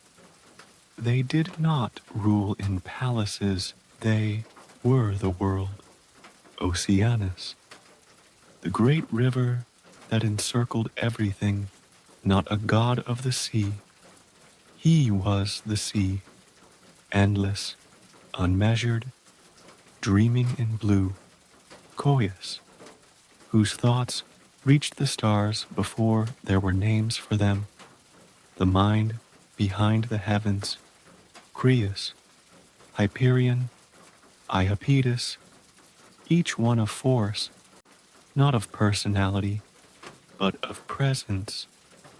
And Rhea, the mother, soft in voice, strong in spine. She did not conquer. She created. Her love did not shout. It simply was.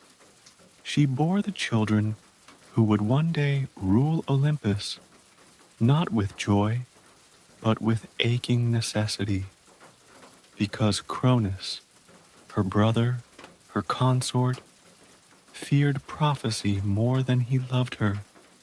It was told one of their children would dethrone him, and so, one by one, he swallowed them. Hestia, Demeter, Hera, Hades, Poseidon, each life taken before it had begun. Rhea wept quietly, but sorrow, when held long enough, becomes action. So when Zeus was born, she hid him, wrapped a stone in cloth, and handed it to Cronus, who devoured it without a glance. And then she ran to a cave on the island of Crete. The sea roared, the wind howled, the earth shook, all to cover the cry of the newborn god. She nursed him in secret, not with dreams of vengeance, with love, because even gods need to be held.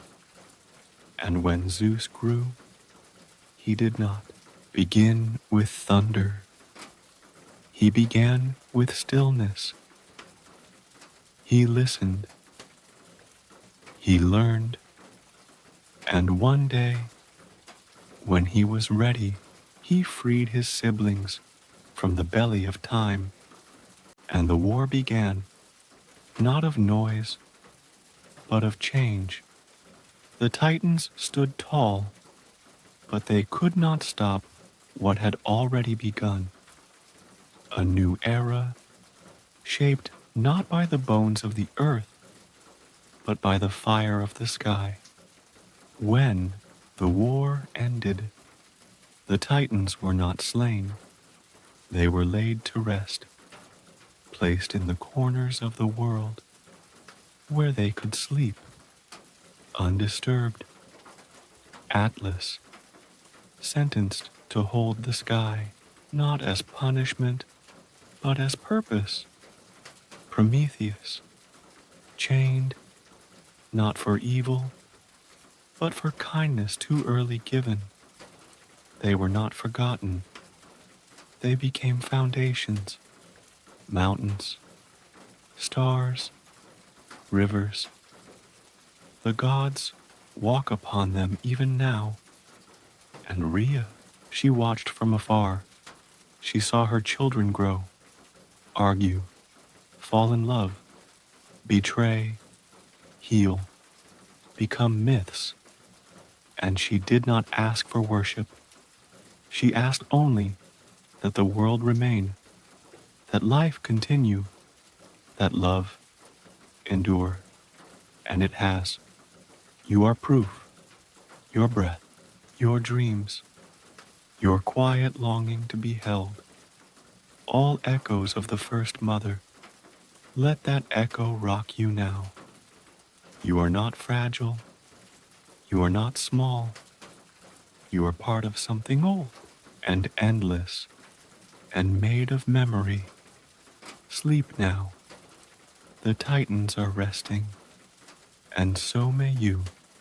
High above the mortal world, beyond the winds that carry dreams and the clouds that cradle thunder, stands a palace made not of stone or flame, but of golden air, morning light, and memory.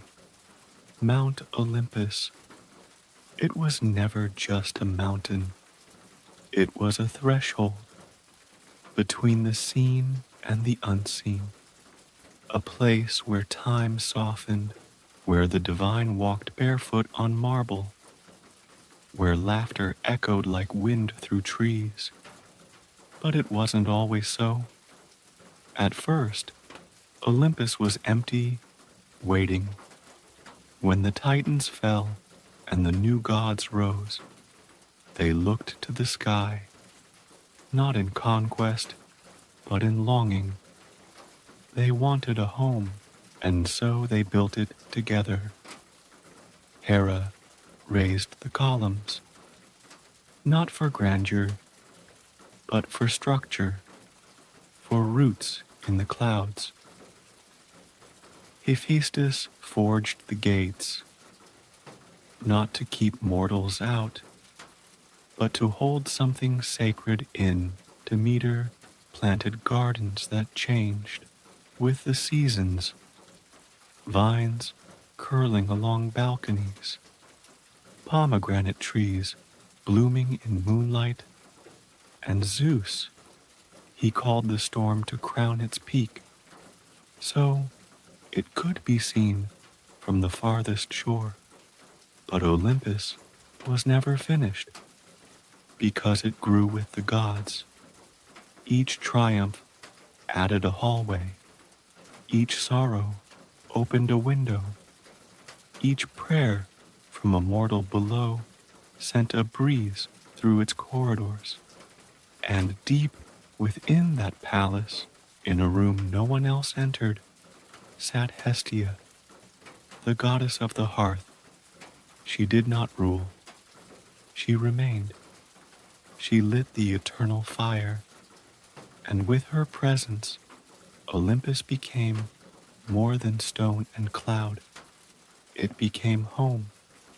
The gods gathered there, not just to rule, but to be.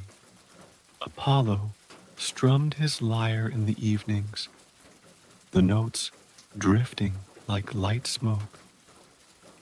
Ares sometimes paced, restless, but even he softened near the warmth of Hestia's flame. Aphrodite braided flowers into her hair, watching the horizon without words. Athena read in silence, scrolls stretched open beneath her fingertips. They argued, of course. They disagreed.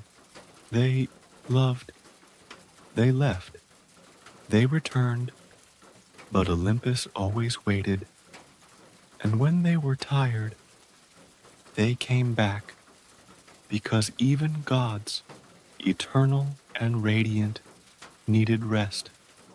They needed warmth, and sometimes they needed to hear their own names spoken softly, not in worship, but in care.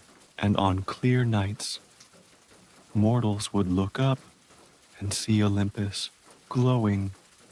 They thought it was the stars, but it was something else. It was the quiet light of stories being remembered. It was the gentle echo of a god smiling, for no reason at all. It was the soft hush of a home that holds even the mighty without question. Let that place hold you now, not as a guest, as part of it, as someone whose dreams drifted high enough to find their way here. You belong, not for what you've done, not for what you prove, just for who you are in this moment, breathing. The halls are quiet tonight, the gods are sleeping, and Hestia's flame still glows, steady, soft, safe, in the quiet curve of twilight when the sky softens from gold to blue and the earth seems to sigh beneath the hush. There's a story that doesn't begin with gods or battles. It begins with a whisper, a wish. Pandora. She was not a goddess. She was a gift, the first woman, shaped by many hands, crafted not from clay alone, but from intention. Hephaestus sculpted her body, smooth, strong, delicate as a breeze. Athena gave her wisdom in her fingers, grace in the way she moved. Aphrodite offered beauty, not to dazzle, but to reflect longing. Hermes gave her voice, clever, curious, and quick as a stream. Each god gave her something, and then they gave her to the world, to humanity, to Epimetheus, a titan, a man whose heart was bigger than his understanding. He welcomed her, loved her, but with her came a jar, sealed, heavy, given with no instructions, only a warning. Do not open it. Time passed. The jar sat in the corner, untouched. But Pandora wondered, not out of disobedience, out of ache, out of that very human thing the gods could never quite contain. Curiosity. So one day, with hands that trembled and breath held tight, she lifted the lid, and the world changed. From within spilled things no one had prepared for: grief, pain, jealousy, illness, loss. They flew like smoke, like bees, like blades, escaping into the air, into the hearts of all things living. She cried. She begged them to return, but they would not. She had not meant harm. She had only wanted to know. And when the jar seemed empty, when even the light inside her seemed to flicker low, something stirred at the bottom. Something small, something quiet. Hope. It blinked up at her like a star through water. She hadn't let it out. It had stayed. And when she opened her hands to it, it climbed into her palm like a moth, like a breath. It did not promise to fix what had been broken. It simply stayed. And that was enough. Hope became the soft light in all things after, in the way hands still reached for one another, in the way children laughed, in the way the world, even with its ache, kept going. The gods had given Pandora everything: beauty, wit, wonder, but they had not expected what she would give back: resilience, a reminder that even when the sky darkens, there is still one star. Even when sorrow walks freely, so does love. Even when the jar has been opened, not everything is lost. Let that truth rest with you now. Let it curl in your chest like the glow of a distant lantern. You may carry worries. You may carry ache. But inside you, always, there is hope, not loud, but present, still, warm, enough, in the space between waking and sleep, where thoughts drift like fallen leaves and time unspools into soft silence. There lives one final story for the night, not grand, not loud, but important. It's the story of a boy named Endymion, a shepherd, not a hero, not a king, just a boy who watched the stars more than most and spoke to the moon when he thought no one else could hear. He lived simply among hills, sheep, the slow rhythm of day into dusk, and from above, someone watched him too. Selene, the moon, a goddess not of fire, but of glow, not of command, but of calm. She watched him from the sky each night as he slept in the grass, as he whispered to her pale light, as he dreamed aloud without knowing he was heard. And she loved him quietly, deeply, in the way the moon loves the sea, constant, distant, always returning. One night she came down, not in a chariot of silver, not with a procession of stars, just gently. She saw him up close, his breath slow, his brow soft, and she could not bear for time to take him from her. So she made a wish that he might sleep forever, not to trap him, to preserve him, to keep him safe in the only way she knew. And so Endymion rests. Some say in a cave, some say beneath a tree that blooms even in winter. Others say he sleeps in the folds of the moon itself, always young, always dreaming. Each night, Selena visits him, touches his brow, whispers stories into his ears that no one else will ever hear. She is the last thing he sees in dreams, and he is the first thing she looks for in the sky. Their love does not move mountains. It does not start wars. It does not even speak. It simply remains. Let that be the final note tonight, that not all love needs to awaken, that some things, some feelings, some stories are meant to rest, to glow softly, untouched, to live in the hush of dreams and the rhythm of stars. You too are held, watched over, listened to, even if you don't know it, even if your voice feels small. The moon hears you, the gods remember, and in the quietest part of the night, your story is still unfolding.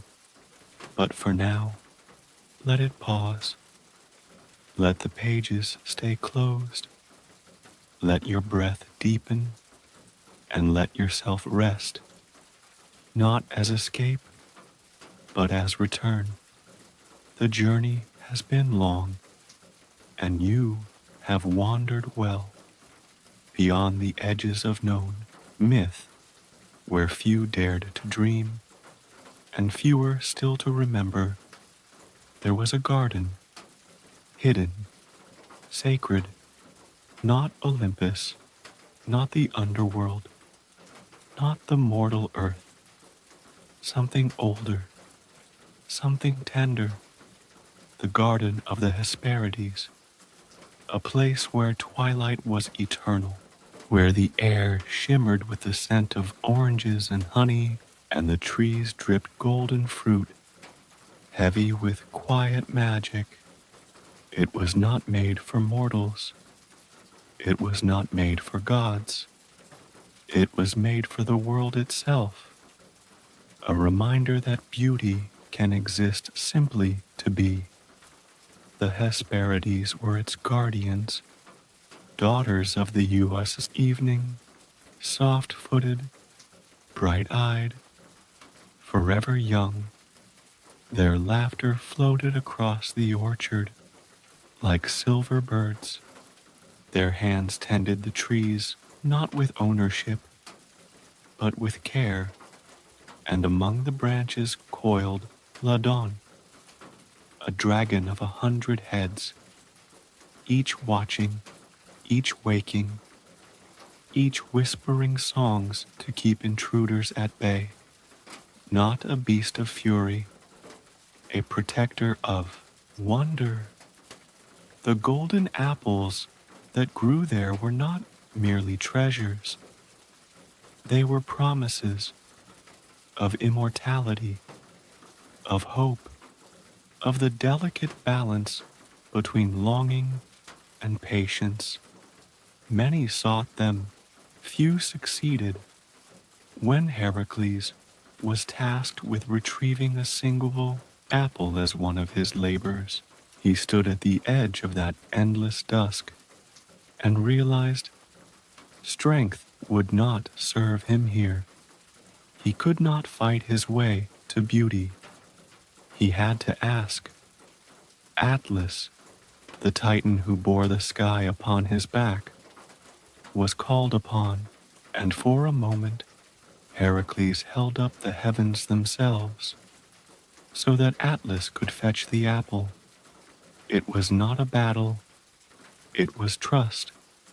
It was burden shared, if only for a breath of time. And when Heracles returned, apple in hand, he did not boast. He understood. Some things are too sacred for pride. Some victories are quiet.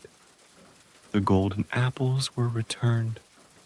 The garden sealed itself once more behind veils of mist and myth.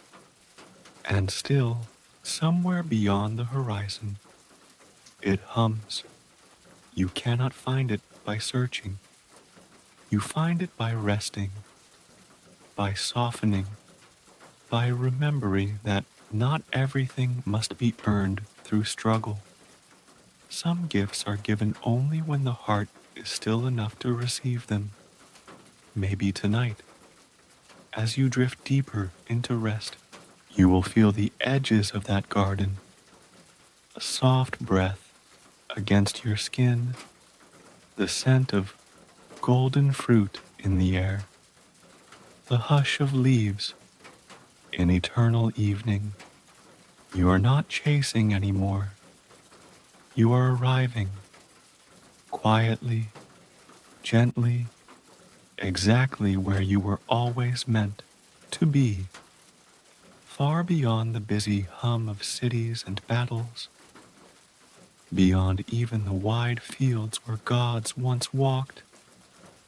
There lies a sea, vast, silent, endless, and somewhere across its shimmering surface, hidden by mists no wind could scatter, there was an island made not of earth, but of dreams. The island of the blessed, the Elysian fields, not a place of conquest, not a prize won by strength, a sanctuary, a place where the rarest souls went after life, not because they had followed all the rules, not because they had never erred, but because they had lived with truth ringing softly in their hearts, kindness, honor, laughter that healed more than hurt. They arrived not in golden chariots, but on foot, bare and light, stepping gently into an eternal morning. Here, the air was always soft. The grass was always warm with dew, but never wet.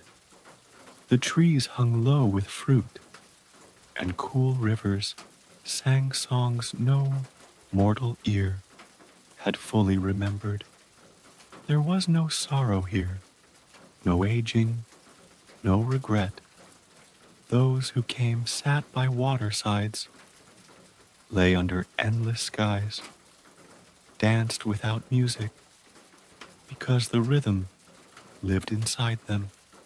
Sometimes they spoke of lives past, of loves remembered, but more often they simply sat and breathed, because here breath was not a task, it was a celebration. The poets had tried to describe it, the warriors had dreamed of reaching it, the philosophers had argued about its gates, but the truth was simpler. It was not a reward, it was a return, a coming home to the part of oneself that had always been whole, but so often forgotten. The Elysian fields were not guarded by gates. They were guarded by understanding. You could not force your way there. You had to arrive with a heart light enough to float. There was no king in this place, no ruler, no throne, only the hum of being. The gods sometimes visited, slipping silently among the fields, not to rule, but to remember. They too needed to be reminded of gentleness.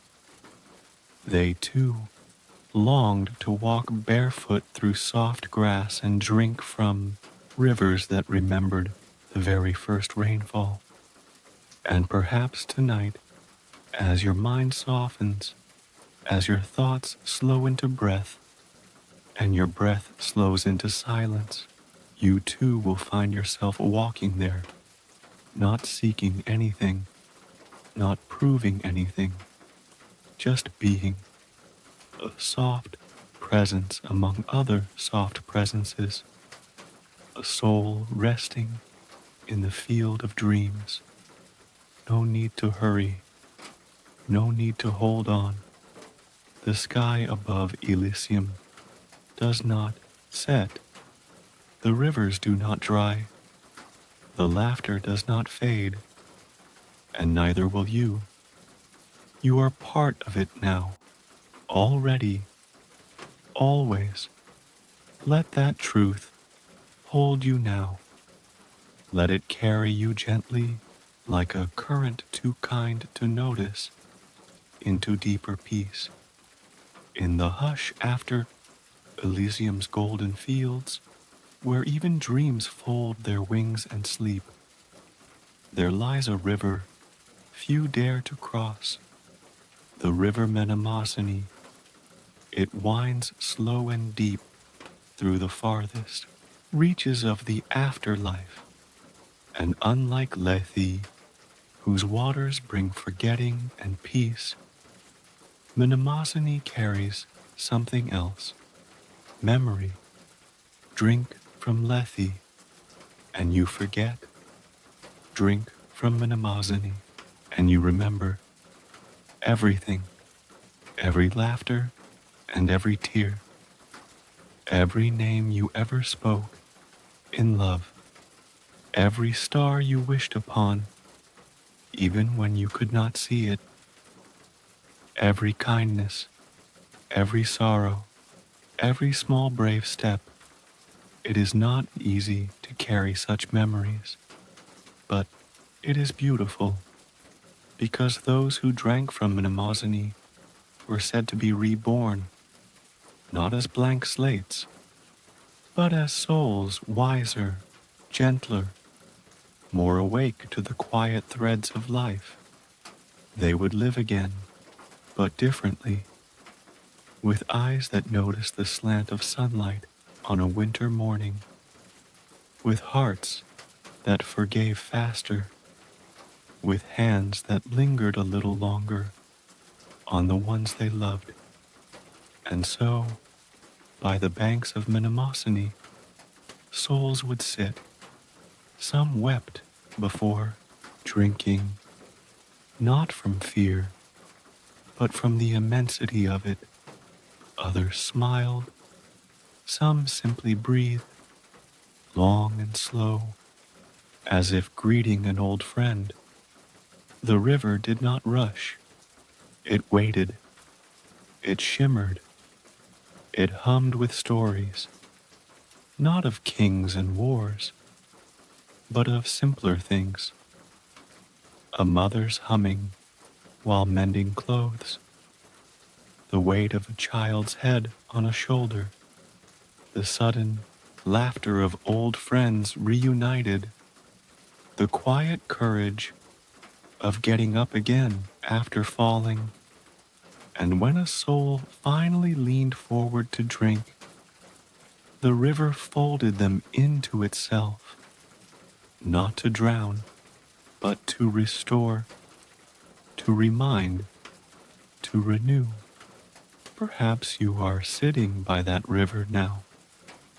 Perhaps you feel the cool mist against your skin.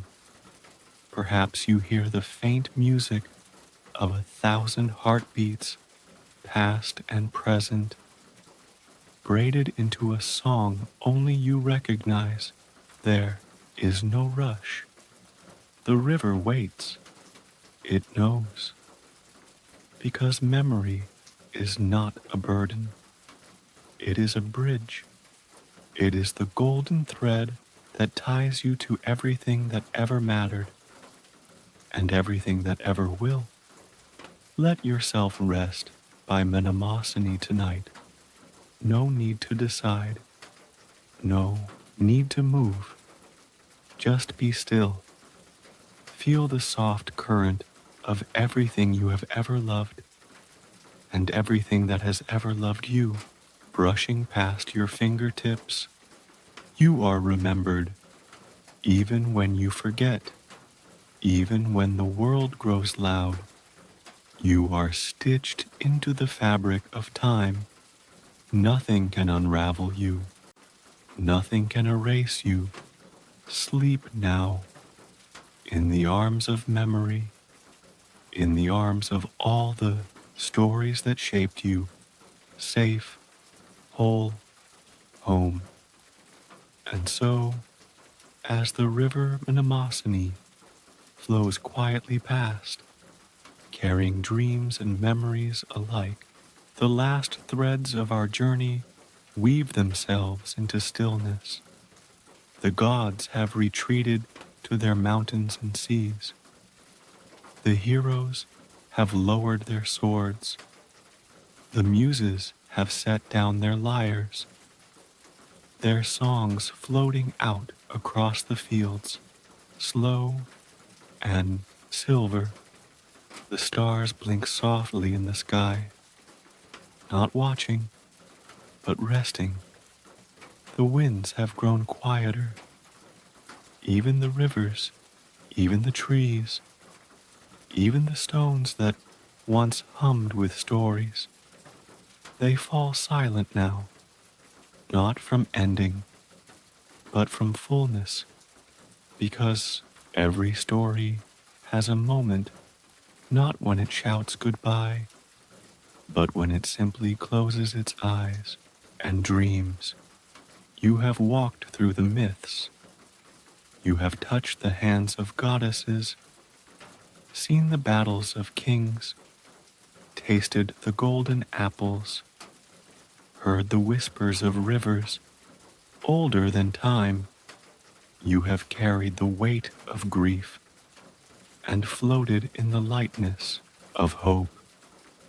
You have not only listened, you have remembered, and now there is nothing more to carry, nothing more to chase, only a wide, soft sky overhead, only the steady warmth of your own breath, only the deep, gentle knowing that you too are part of this long, endless song. Your name hums quietly among the constellations. Your story drifts among the fields of the blessed. Your heart beats in rhythm with the first dreams of the world. Close your eyes now. Let yourself go. Not falling, floating, held by the river, cradled by memory, protected by stories that will outlast even the stars. Tonight, you are not a listener. You are part of the myth. You are woven into the soft, endless fabric of everything that ever mattered. You are home, and the world, softly, sweetly, dreams with you. Sleep, sleep, sleep.